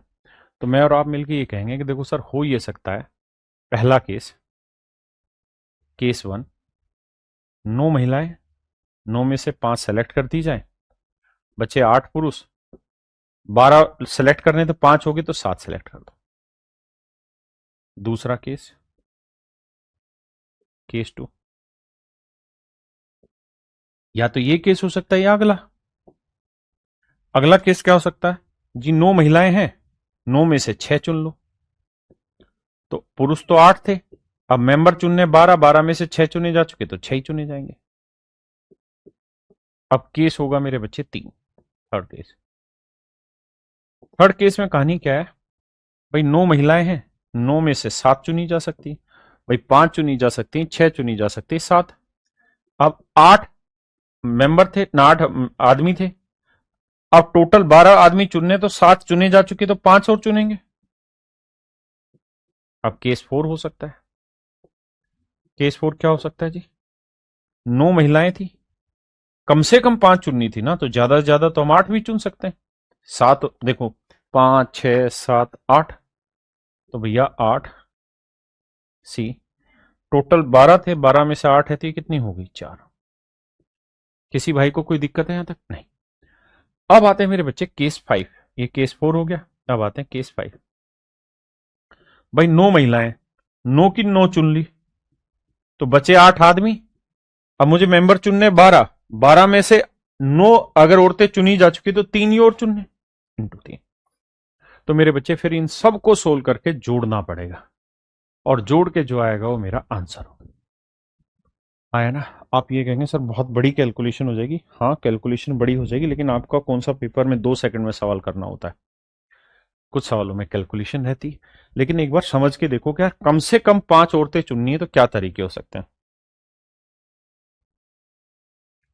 भाई बड़ा सिंपल है, कम से कम 5 औरतें चुननी है तो 5 औरतें हो जाए, 7 आदमी हो जाए, क्योंकि 12 चुनने। यहाँ 6 औरतें हो तो 6 आदमी, यहाँ 7 औरतें हो तो 5 आदमी, 8 औरतें हो तो 4 ही आदमी लिए जाएंगे, और 9 औरतें होंगी मेरे बच्चे तो 3 ही आदमी लिए जाएंगे। 9 से ज्यादा औरतें इसलिए नहीं ली जा सकती क्योंकि औरतें ही 9 है। अब मेरे बच्चे ने सोल्व करेंगे, आंसर लिख देंगे। ऐसा एक सवाल आया हुआ है आपके पेपर में, आसान है लेकिन कैलकुलेशन है, मतलब छोटी छोटी कैलकुलेशन है। थैंक यू भाई प्रीतम कुमार जी।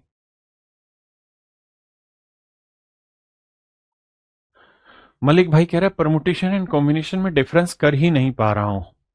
मेरे भाई जहां सिलेक्शन में अरेंजमेंट ना हो, अरेंजमेंट मतलब सीक्वेंसिंग ना हो, वहां आप कर सकते हैं।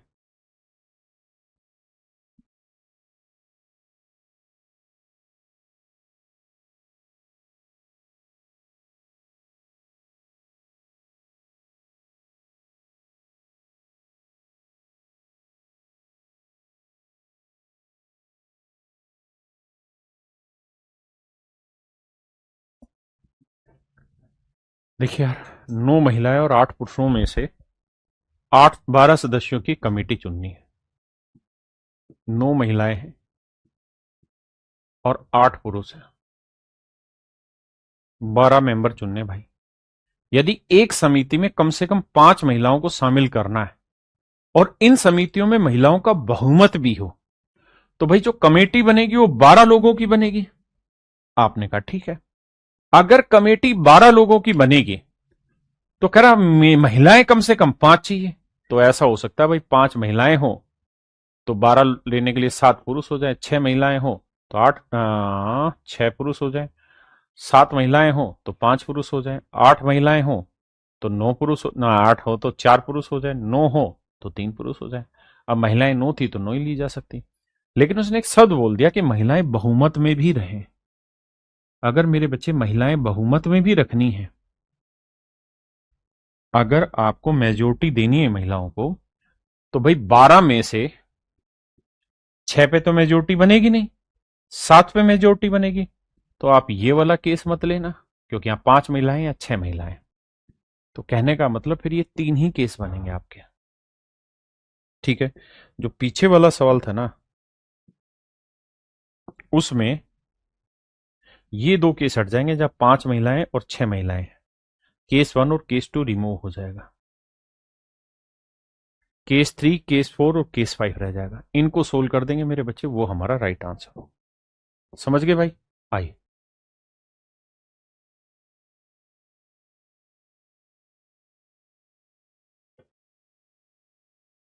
सवाल में मेरे दोस्तों ये कह रहा है कि भाई एक पार्टी में 12 आदमी है और हर आदमी एक दूसरे के साथ हाथ मिलाता है, तो पार्टी में कितनी बार हाथ मिलाया जाएगा? तो भाई 12 में से हाथ मिलाने के लिए कम से कम 2 आदमियों का होना जरूरी है। एक और एक मिलाएंगे तभी तो 2 बनेगा, यानी हाथ तभी मिलाया जाएगा। पक्की बात है। ज्यादा से ज्यादा हो तब तो कोई कहना ही नहीं है। देखिए मेरे बच्चे, यहां है 12 सीटों, यानी 12 लोग हैं। 2 आदमियों के मिलने से एक बार हाथ बनता है, तो कह रहा है कितने तरीकों से हाथ मिलवाए जा सकते हैं, सोल्व करते हैं। तो 12 फैक्टोरियल, 12 में से 2 गया 10 फैक्टोरियल इंटू 2 फैक्टोरियल। अब 12 फैक्टोरियल को हम लिखेंगे 12 गुना 11 गुना 10 फैक्टोरियल। 2 फैक्टोरियल का मतलब 2। इससे ये कटा मेरे बच्चे, 2 छिक 12, 11 छिक 66।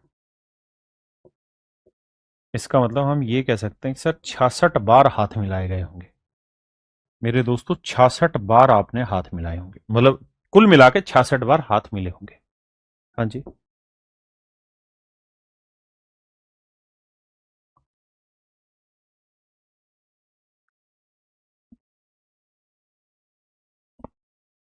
सवाल में यहां पे ये कह रहा है यदि किसी पार्टी में 12 आदमी और उनमें से दो दो व्यक्ति एक दूसरे को गले लगाते हैं, मतलब गले लगाने के लिए 2 आदमी चाहिए, एक दूसरे के साथ लगाते हैं, तो बताओ पार्टी में कितनी बार गले लगने की घटनाएं होंगी? तो वही सेम 66 बार।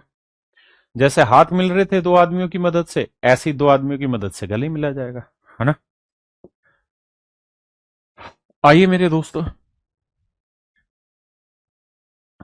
सवाल को पहले आप पढ़िए फिर छोटा करूंगा।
देखिए मेरे बच्चे, बहुत प्यारा सवाल है। और ये सवाल मैंने इसलिए बनाया क्योंकि इसके जस्ट बाद एक क्वेश्चन आया हुआ है 2015 में आपके पेपर का। तो मेरे बच्चों, एक बात समझाना मुझे, आपके पेपर से रिलेट करके चीजें खुल के मुझे एक बात बताना मेरे दोस्तों।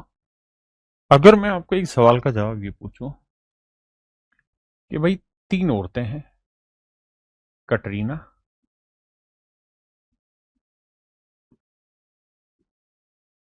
प्रियंका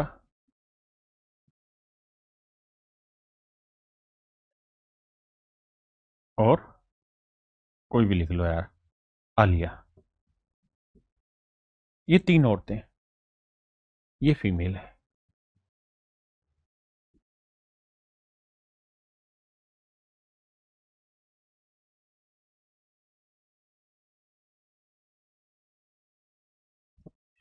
मेल की अगर हम बात करें तो मान लीजिए मेल में है अक्षय, रणवीर और शाहरुख। एक और ले लेते हैं, अमिताभ या अभिषेक ले लेते हैं। अब बड़े ध्यान से सवाल को समझना। तो आपने देखा चार पुरुष हैं और महिलाएं हैं तीन।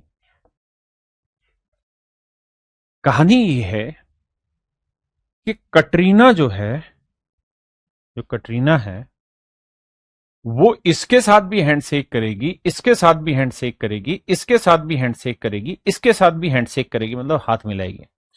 लेकिन जब वो आपस में मिलेगी ना, तो हाथ नहीं मिलाएंगी, गले लगेंगी, है ना। ये दोनों भी आपस में मिलेंगी तो गले मिलेंगे, ये दोनों भी आपस में मिलेंगी तो मेरे भाई गले मिलेंगे। सवाल इस तरीके का है कि भाई, सेम टाइप का जो सेक्स है ना, वो आपस में गले मिलेंगे, और जो अपोजिट सेक्स वाले हैं उनके साथ हाथ मिलाया जाएगा।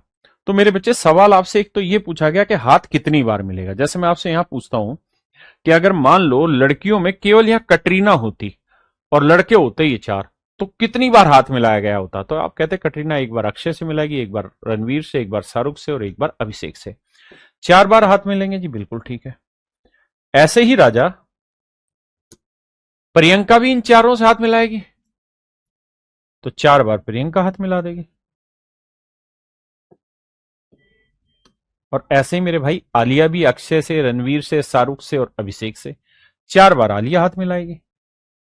तो हाथ मिलाने की घटनाएं तो मेरे बच्चे चार चार आठ चार 12 ही होंगे। हाथ मिलाने की घटनाएं तो मेरे बच्चे 12 ही होंगी। आगे से हमेशा ध्यान रखना, जब भी आपस में हाथ ना मिलाएं, अपोजिट सेक्स के हाथ मिला रहे हैं, तो उठा के न गुना कर दो।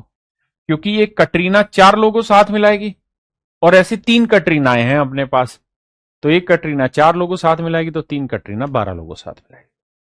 तो ऐसा जब भी सवाल आए तो सीधा सीधा आंसर लिखना 12 लोगों से। अगर मान लीजिए पेपर में मैंने सवाल दे दिया कि भाई 8 आदमी हैं और 12 औरतें हैं, कहानी ये कहानी ये है कि अपने सेक्स में गले मिलते हैं और अपोजिट सेक्स में हाथ मिलाते हैं। तो ये बताओ मेरे भाई कि हाथ कितनी बार मिलाए जाएंगे। तो आप सीधा कहना, 8 गुना 12 यानी 96 बार हाथ मिलेंगे, 96 हैंडशेक्स होंगे। अभी गले मिला ही नहीं रहा हूं, गले आपस में मिल रही हैं, तो अपने को इंटरेस्ट है नहीं, थोड़ी देर में बताऊंगा। यहां तक की बात क्लियर है। तो पहली बात तो यहां से तय है कि भाई कुल मिला के 96 बार हैंडशेक्स होंगे, इसमें किसी भाई को कोई दिक्कत नहीं। अब आते हैं मेरे दोस्त कि गले कितनी बार मिलेंगे। तो नेचुरल है, कटरीना इनके साथ तो गले लगेगी नहीं, ये तो आपस में गले लगेंगी। तो भाई गले लगने के लिए तीन कटरीन, मतलब तीन औरतें, और गले लगने के लिए कितनी औरतें चाहिए, दो औरतें चाहिए। तो सोल्व करेंगे भी तो 3 फैक्टोरियल बटे 2 फैक्टोरियल इंटू 2 फैक्टोरियल। अब आप जानते हैं इसको लिखेंगे 3 गुना 2 फैक्टोरियल यानी 3, और इसे लिखेंगे मेरे बच्चे, ये मैंने गलत कर दिया, 3 में से 2 गया 1, 1 फैक्टोरियल 1 ही होता है। तो 3 गुना 2 फैक्टोरियल, ये 1 का फैक्टोरियल 1 और 2 फैक्टोरियल 2। तो कुल मिला के हम कह सकते थे कि 3 बार आपस में गले मिलेंगे। कैसे? एक बार ये इसके गले पड़ेगी, फिर ये इसके गले पड़ेगी, फिर ये इसके गले, 3 बार गले मिलेंगे। लड़के आपस में कितनी बार गले मिलेंगे? 4C2 हो जाएगा सर, 4 फैक्टोरियल बटे 4 में 2 गया 2 फैक्टोरियल इंटू में 2 फैक्टोरियल। 4 फैक्टोरियल को लिखेंगे 4 गुना 3 गुना 2 फैक्टोरियल, 2 फैक्टोरियल, और इस वाले 2 फैक्टोरियल का मतलब 2, 2 दूनी 4, 3 दूनी 6। तो हम कहेंगे सर 6 बार ये गले मिलेंगे, 3 बार ये गले मिलेंगे, तो आंसर आएगा 9 बार। आप कहेंगे सर जोड़ा क्यों है? जोड़ा इसलिए क्योंकि ये आपस में एक दूसरे के साथ रिलेट नहीं है, ये अलग चीज है, ये अलग चीज है। इनका गले मिलना अलग होगा, इनका गले मिलना मेरे दोस्त अलग होगा। मेरी बात समझ पाए? तो यहां गले मिला जाएगा 9 बार।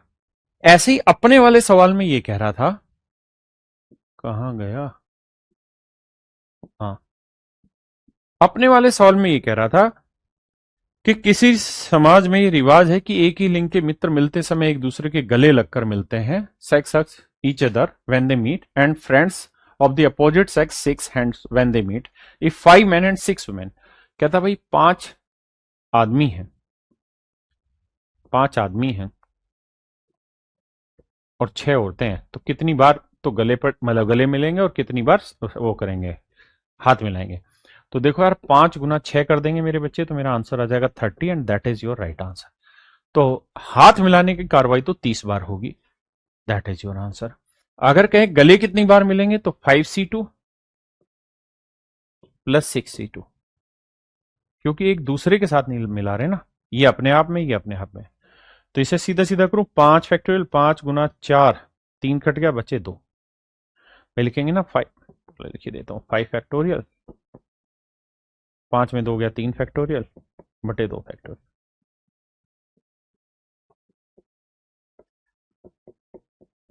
देखो मेरे दोस्तों, 5 गुना 4, 3 कट गया, 2 दूनी 4, 5 दूनी 10 बार यहां आया, 6 गुना 5, तो 2 से 3 5 15, 15 और 10 25 बार। इसका मतलब मेरे दोस्त 25 बार तो ये गले मिलेंगे एक दूसरे के, और 30 बार हैंड सेक्स करेंगे। यानी मेरे बच्चे ऑप्शन बी मेरा राइट आंसर है।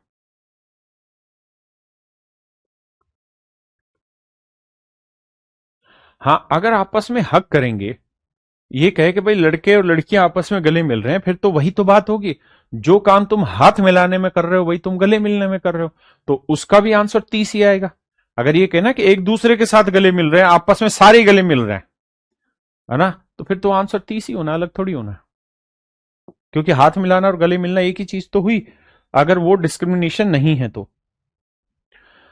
पढ़िए मेरे दोस्तों, सवाल यह है कि किसी समाज में यह रिवाज है कि एक ही लिंग के मित्र मिलते समय एक दूसरे के गले लगकर मिलते हैं, और विपरीत लिंग के मित्र मिलते समय एक दूसरे से हाथ मिलाकर मिलते हैं। एक पार्टी में मित्रों के एक समूह के मिलने पर 24 बार हाथ मिलाए गए। तो मान लेते हैं पुरुष है M और महिलाएं F, तो कितनी बार हाथ मिलाए गए हैं जी? 24 बार हाथ मिलाए। तो जितनी पुरुषों की संख्या और जितनी महिलाओं की संख्या आपस में गुना कर दो, आंसर आ जाएगा। निम्नलिखित में से वे कौन सी संख्या है जो गले मिलने की संभावित संख्या को दर्शाती है? तो ये बताइए, गले मिलने की संभावित संख्या को दर्शाती है। कहानी ये है कि आदमी आदमी से गले मिलेगा, औरत औरत से गले मिलेगी, हाथ एक दूसरे से क्रॉस मिलाया जाएगा। तो मैंने आपको एक बात अभी थोड़ी देर पहले समझाई कि जो आदमियों की संख्या और जो औरतों की संख्या उन्हें गुना कर देंगे तो आ जाएगी नंबर ऑफ हैंड सेक्स। तो जैसे इस वाले सवाल की अगर मैं बात करूं मेरे भाई, तो इस सवाल में 24 बार गले मिल रहे हैं ना, हाथ मिला रहे हैं। ये 2015 का सवाल है, बहुत अच्छा सवाल है। अगर आपको उचित लगे तो थोड़ा सा ध्यान देके मन करके समझना। देखिए मेरे दोस्त, क्या क्या संख्याएं हो सकती है? आप कहेंगे देखो 24 आदमी हो सकती हैं और एक औरत हो सकती है, 2 औरतें हो सकती हैं, 12 आदमी हो सकते हैं, 3 औरतें हो सकती हैं, 8 आदमी हो सकते हैं, 4 औरतें हो सकती हैं, 6 आदमी हो सकते हैं। और तो कोई केस नहीं है ना, है ना। आप कहेंगे जी एक आदमी और 24 औरतें, बात एक ही है, समझाता हूं कैसे। यानी मैं यहां से एक बात तो समझ गया कि अगर सवाल में यह कहता ना कि आदमी औरतों की संख्या ज्ञात करो, तो आप आंसर बता देते। अच्छा, ये 24 और एक इसलिए आंसर नहीं रहेगी क्योंकि एक महिला होगी तो गले किसके पड़ेगी, मतलब मिलेगी, अकेली थोड़ी मिलेगी गले, उसके लिए कम से कम 2 तो चाहिए ना। और नया फार्मूला कैसे लगेगा, 1C2, ये तो 2 बड़ा हो गया 1 छोटा। तो ये वाला जो कहानी है ये हट जाएगी मेरे बच्चे। अब कुल मिला के आपके पास 3 केस बचे मेरे भाई, 3 केस बचे, 3 केस बच रहे मेरे दोस्त। केस 1,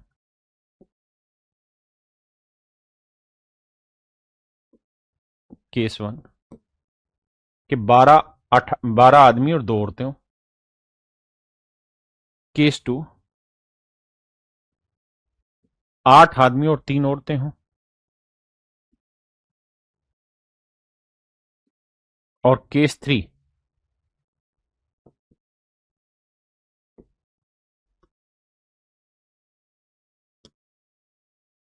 मेरे बच्चे कि 6 आदमी और 4 औरतें हों। यही केस हो सकते हैं, क्योंकि हैंडशेक के लिए जरूरी है कि नंबर ऑफ मैन और नंबर ऑफ फीमेल का प्रोडक्ट करना। आपने कहा जी बिल्कुल ठीक बात है। अब सारे केसेस लेके चलते हैं वापसी। अगर मेरे बच्चे 12 आदमी और 2 औरतें, 12 आदमी और 2 औरतें, तो 12 आदमी कितने तरीके से गले लगेंगे? तो 12 C2। और 2 औरतें कितने तरीके से गले लगेंगे? 2C2। आपने कहा जी ठीक है। इसे सोल्व करेंगे तो 12 फैक्टोरियल, 12 में से 2 गया 10 फैक्टोरियल, इंटू 2 फैक्टोरियल का मतलब 2। तो 12 गुना 11 गुना 10 से 10 कटेगा, 2 से काटेंगे 12, 6, 11 चिक 66 इंटू 2C2, तो इसकी वैल्यू होगी 1। तो पहले केस को सोल्व करने के 66 तरीके हो सकते हैं मेरे बच्चे। पहले केस को सोल्व करने के 66 तरीके। अच्छा, मैंने ये क्यों कहा था कि आप उल्टा ले लेंगे तब भी वही बात आनी है।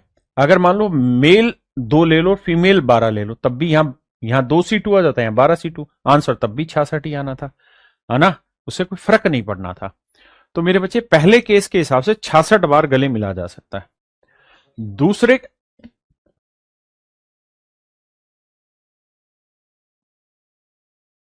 ये सॉरी मैंने कर दिया, प्लस करना था भाई, माफी चाहता हूं। क्योंकि औरतें अलग गले मिलेंगी, आदमी अलग गले मिलेंगे, एक दूसरे गले नहीं होंगे, तो 67 केस में माफी चाहता हूं भाई। अब दूसरे केस पे आते हैं। भाई 8 आदमी हैं, 2 गले मिलेंगे, 3 औरतें हैं, 2 गले मिलेंगे। इसे सोल्व करेंगे तो 8 फैक्टोरियल, 8 में 2 गया 6 फैक्टोरियल, गुना 2 फैक्टोरियल यानी 2। 8 फैक्टोरियल 8 गुना 7, 6 से 6 कट जाएगा, 2 चौक 8, 7 चौक 28। 3C2 तो 3 फैक्टोरियल, 3 में 2 गया 1 फैक्टोरियल यानी 1, और 2 फैक्टोरियल 2। तो 3 गुना 2, 2 से 2 कट जाएगा 3, आंसर 28 और 3 31 तरीके यहां संभव है। आइए मेरे बच्चे लास्ट वाले केस में, अगर ऐसा होगा तो 6C2 और 4C2, तो यही तो संभव है। तो यहां करेंगे तो 6 फैक्टोरियल अपोन में 6 में से 2 गया 4 फैक्टोरियल, गुना 2 फैक्टोरियल, 4 फैक्टोरियल, 4 में 2 गया 2 फैक्टोरियल, और 2 फैक्टोरियल। देखो यार, 6 और 5 बचा, 2 तिया 6, 5 ती 15 बचा यहाँ, और यहाँ 2 से 2 कटा, 2 दूनी 4, 3 दूनी 6 बचा, 15 और 6 21। तो कुल मिला के मेरे बच्चे पहले केस में 67 तरीके अवेलेबल थे, दूसरे केस में 31 तरीके अवेलेबल थे, और तीसरे में 21। 31 दूसरे तरीके से और 21 तीसरे तरीके से। तो 7 और 1 8 और 1 9, 6 और 3 9 और 2 11, कुल मिला के 119 बार गले मिला जा सकता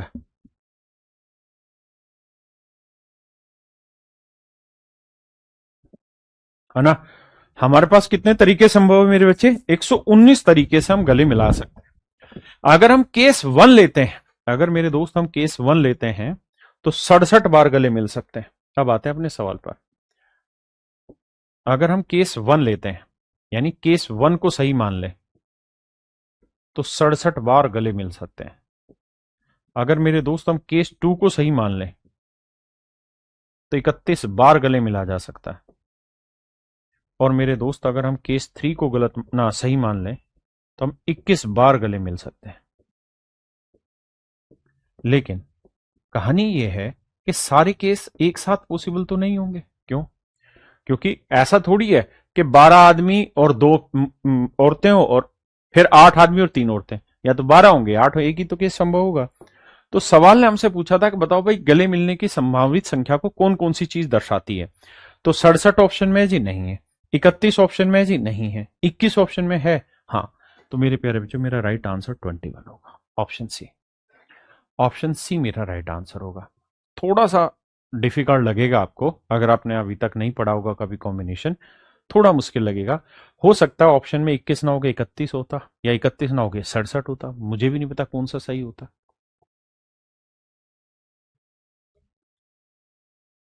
ठीक है जी, आइए मेरे बच्चे।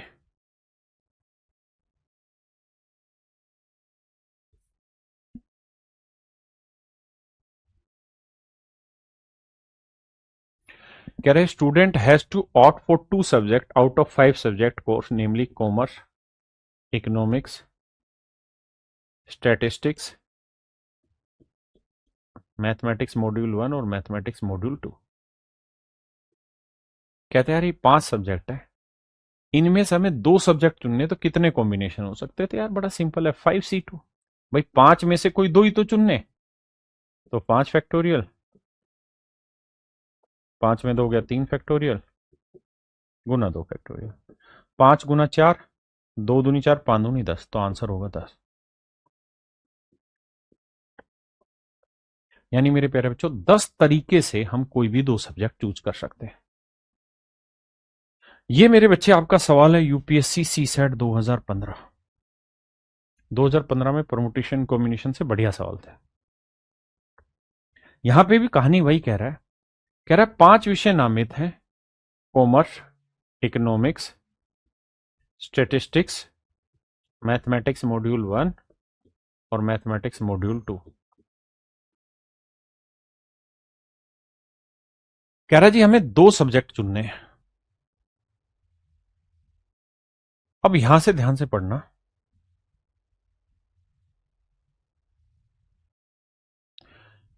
यहां से फुल स्टॉप है, यहां से पढ़ना,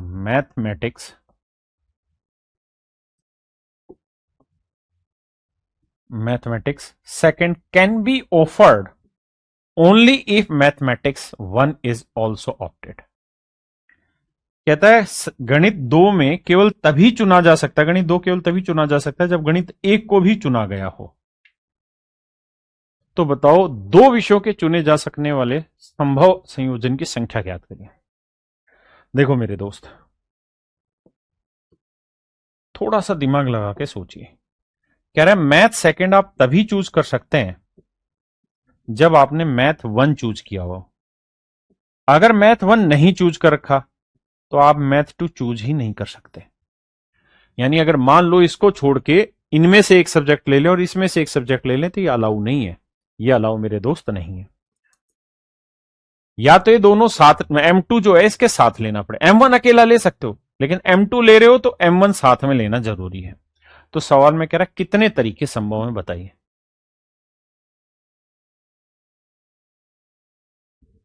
देखिए मेरे बच्चे, तो एक तरीका तो यह संभव है कि भाई M1 चुन लिया हमने और साथ में M2 चुन लिया।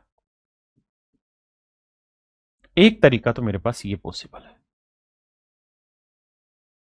एक तरीका तो मेरे पास ये पॉसिबल है। या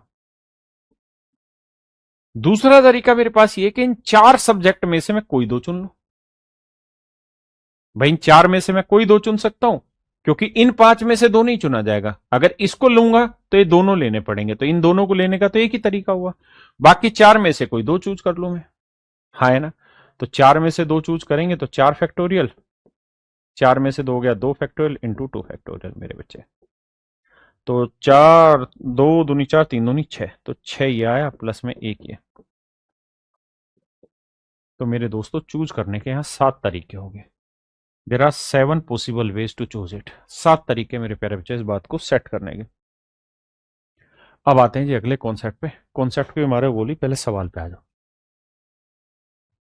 फिर कॉन्सेप्ट सिखाऊंगा।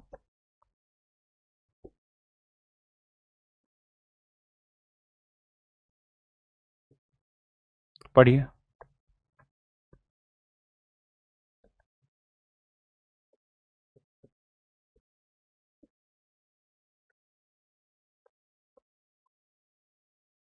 देखिए यार, परमुटेशन कॉम्बिनेशन में आप समझ पाएंगे अभी, जब हम परमुटेशन कर रहे थे तो हम पहले नंबर पे 0 कभी भी नहीं रख सकते थे, लेकिन कॉम्बिनेशन में रख सकते हैं, क्योंकि कॉम्बिनेशन में सेलेक्ट करना है, अरेंजमेंट से मतलब नहीं होता। कहता है एक अंकों की लगातार 5 संख्या चुनने के कितने तरीके हैं। एक अंक की लगातार पांच संख्या चुनने के कितने तरीके हैं? कहानी यह है कि लगातार होना चाहिए, कंजुगेटिव होना चाहिए। तो क्या क्या तरीके हो सकते हैं, ध्यान से देखिएगा। लगातार चुनना बाबू, दिक्कत यही है, बस आराम से समझना।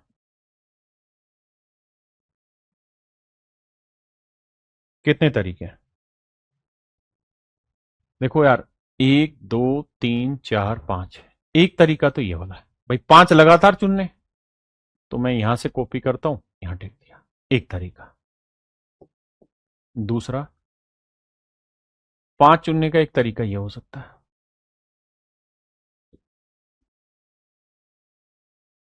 देखो है ना, 5। एक, नाराज क्यों रहा भाई? एक तरीका ये हो सकता है। आराम से सीखते जाना।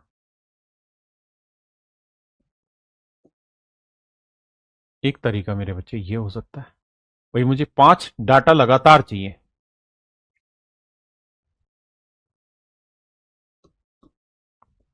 3 से ले लिया, एक तरीका ये हो सकता है।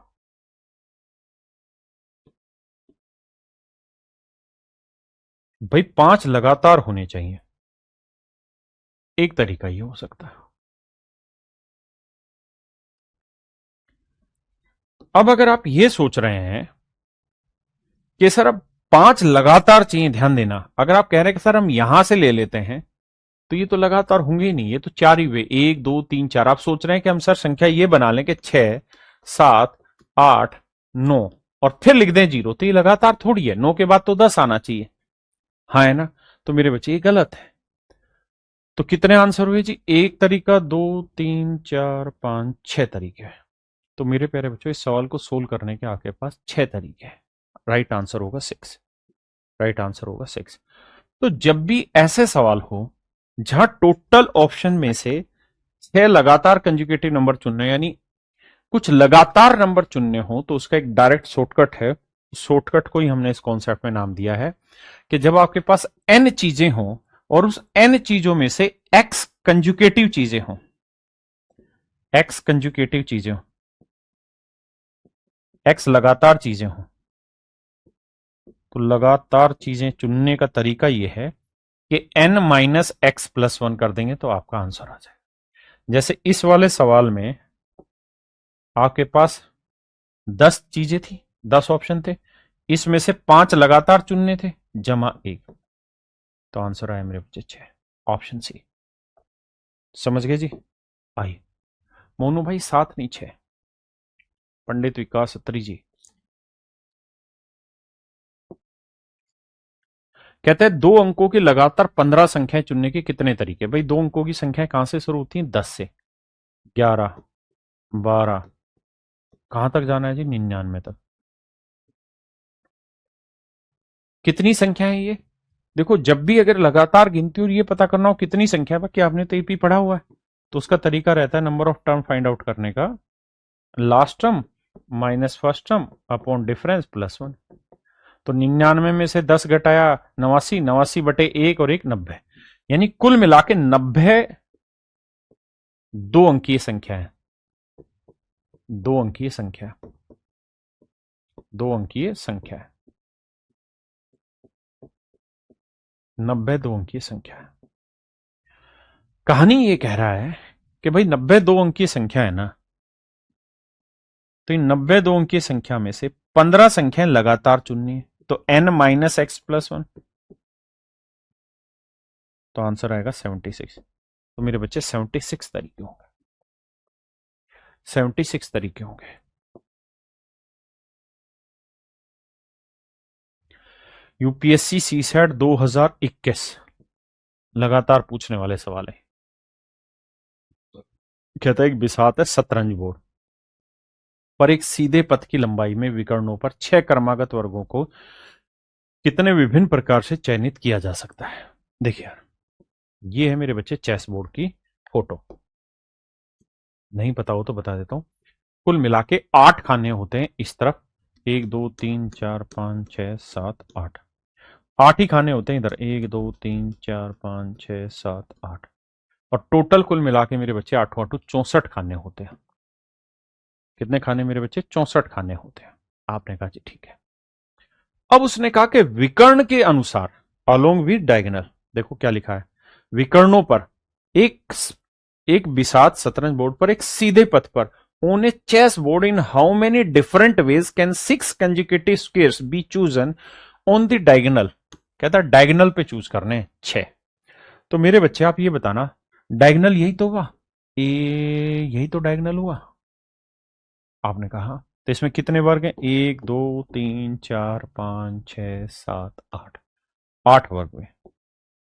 बिल्कुल ठीक है जी। तो 8, 8 में से 6 लगातार चुनने जमा 1, 8 में 6 गया 2, 2 1 3। बिल्कुल ठीक आंसर है।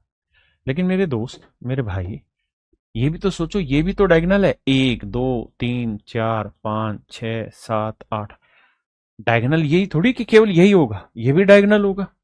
तो हम कह सकते हैं कि हाँ सर बिल्कुल ठीक बात है। तो यहां पे जाओगे तो ये इसका भी सेम तरीका है, 8 में से 6 लगातार चुनने तो +1, 8 में से 6 गया 2 1 3। तो मैं ये कह सकता हूं 3 तरीके तो इस रास्ते पे मिल जाएंगे और 3 ही तरीके आपको इस रास्ते पे मिल जाएंगे। तो टोटल 3 और 3 मेरे बच्चे 6 तरीके आपको मिल जाएंगे। टोटल मेरे बच्चे 6 तरीके आपको यहां पे मिल पाएंगे। ऑप्शन सी मेरा राइट आंसर है। ऑप्शन सी मेरे बच्चे राइट आंसर है।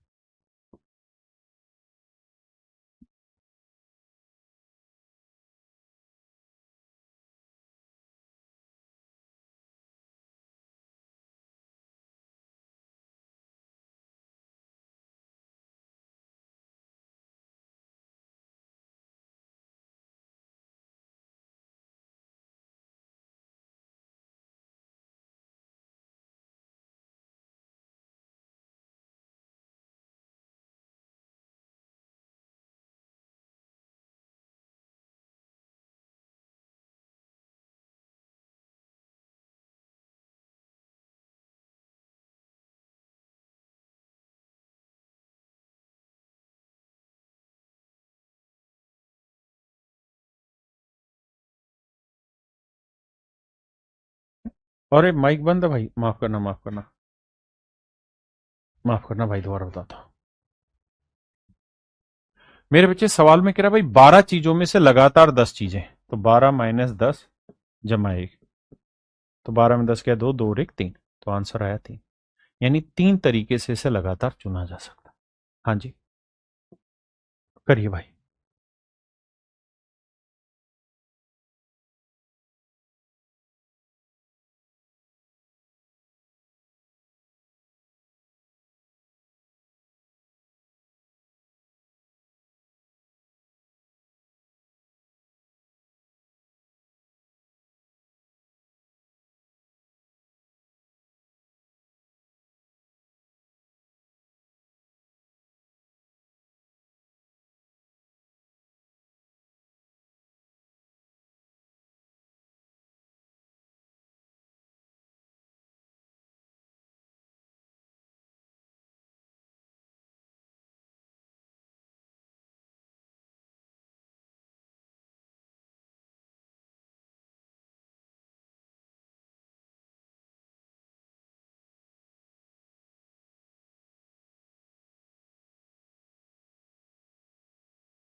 देखिए मेरे बच्चे, ये है यूपीएससी सीसेट 2023 का बिल्कुल लेटेस्ट क्वेश्चन है, ध्यान से देखिए।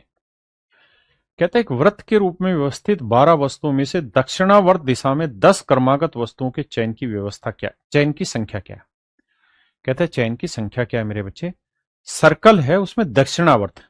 देखिए मेरे बच्चे, ये सर्कल है, ठीक है जी। देखिए, ये 1 है, ये 2 है, 3 है, 4 5 6 7 8 9 10 11 सवाल में मुझसे ये पूछ रहा है कि बताओ यार, इस पे लगातार 10 क्रमागत वस्तुओं के चयन का क्या तरीका है। दिशा में 10 क्रमागत, दक्षिणार्थ का मतलब है कि एक डायरेक्शन पकड़ना। ऐसा नहीं है कि आप जब कंजुकेटिव जाएंगे, लगातार जाएंगे, तो आप इधर से भी लगातार लेते रहें और फिर थोड़ी देर बाद इधर से भी लगातार ले लें। ऐसा नहीं, कोई एक डायरेक्शन पकड़नी है। ठीक है। तो कह रहा कितने तरीके हैं। तो मेरे बच्चे कुल मिला के इसमें 12 ही तरीके होंगे। कैसे? देखो यार, मुझे 10 चीजें लेनी है, तो 1 2 3 4 5 6 7 8 9 10। एक तरीका ये हो सकता है। बिल्कुल ठीक है जी, मैंने एक से शुरू कर लिया। दूसरा दूसरा तरीका ये हो सकता है कि मैं यहां से करूं, तो 10 चीजें मैं यहां तक सेलेक्ट करूंगा। बिल्कुल ठीक है जी, एक तरीका ये हो सकता है। एक तरीका मेरे दोस्त ये भी हो सकता है कि मैं यहां से चलना शुरू करूं और 10 चीजें यहां से पिक करूं। बिल्कुल ठीक है जी, एक तरीका ये होगा। ऐसे ही एक मैं यहां से भी चूज करना स्टार्ट कर सकता हूं। क्लियर है जी? बिल्कुल ठीक है। अब एक तरीका यह भी हो सकता है कि मैं यहां से चूज करना स्टार्ट करूं, तो यहां तक आ सकता हूं। देखिए, सर्कल में क्या है कि लगातार ही है। जैसे 12 के बाद तो एक आया, संख्या वाइज देखे तो लगातार नहीं है, लेकिन लड़के के बगल में तो लड़का बैठा है ना, लगातार तो दिख रहा है ना। अरे हाँ, है ना, लगातार तो दिख रहा है ना। तो मेरे बच्चे 12 तरीके होंगे भाई। यहां से चलना शुरू कर सकते हैं 10 चीजें, यहां से, यहां से, यहां से, यहां से, ऐसे चलते चलते चलते चलते 12 तरीकों से आप इसे चूज कर सकते हैं। तो मेरे बच्चे, एक सवाल मैंने पीछे कराया था सबसे शुरुआत में, उसमें और इसमें फर्क ये था, कहां भाग गया ये रहा, उसमें और इसमें फर्क ये था कि यहां मैं 6 से आगे 5 चूज नहीं कर पा रहा था क्योंकि 9 के बाद कुछ है ही नहीं। लेकिन अगर ये किसी सर्कल शेप में हो और फिर 9 के बाद 0 लिखा हो, तो वहां चूज किया जा सकता है, जो हमारे आखिरी वाले क्वेश्चन में, जो आखिरी वाले क्वेश्चन में यहां मेरे बच्चे चूज किया जा सकता है। क्योंकि मैं 10 चीजें चुनूंगा तो ये वाला भी कंजुकेटिव ही माना जाएगा, ये भी कंजुकेटिव ही माना जाएगा, ये भी कंजुकेटिव माना जाएगा, क्योंकि है तो एक के बगल में एक ना। तो कुल मिला के मेरे बच्चे 12 तरीके से हम इस चीज को सेलेक्ट कर सकते हैं। और यही मेरे सवाल का राइट आंसर है। 2023 का क्वेश्चन है, लेटेस्ट अपडेटेड। तो मेरे प्यारे बच्चों, ऑप्शन सी मेरा राइट आंसर होगा। तो चलिए मेरे दोस्तों, आप सभी का बहुत बहुत धन्यवाद।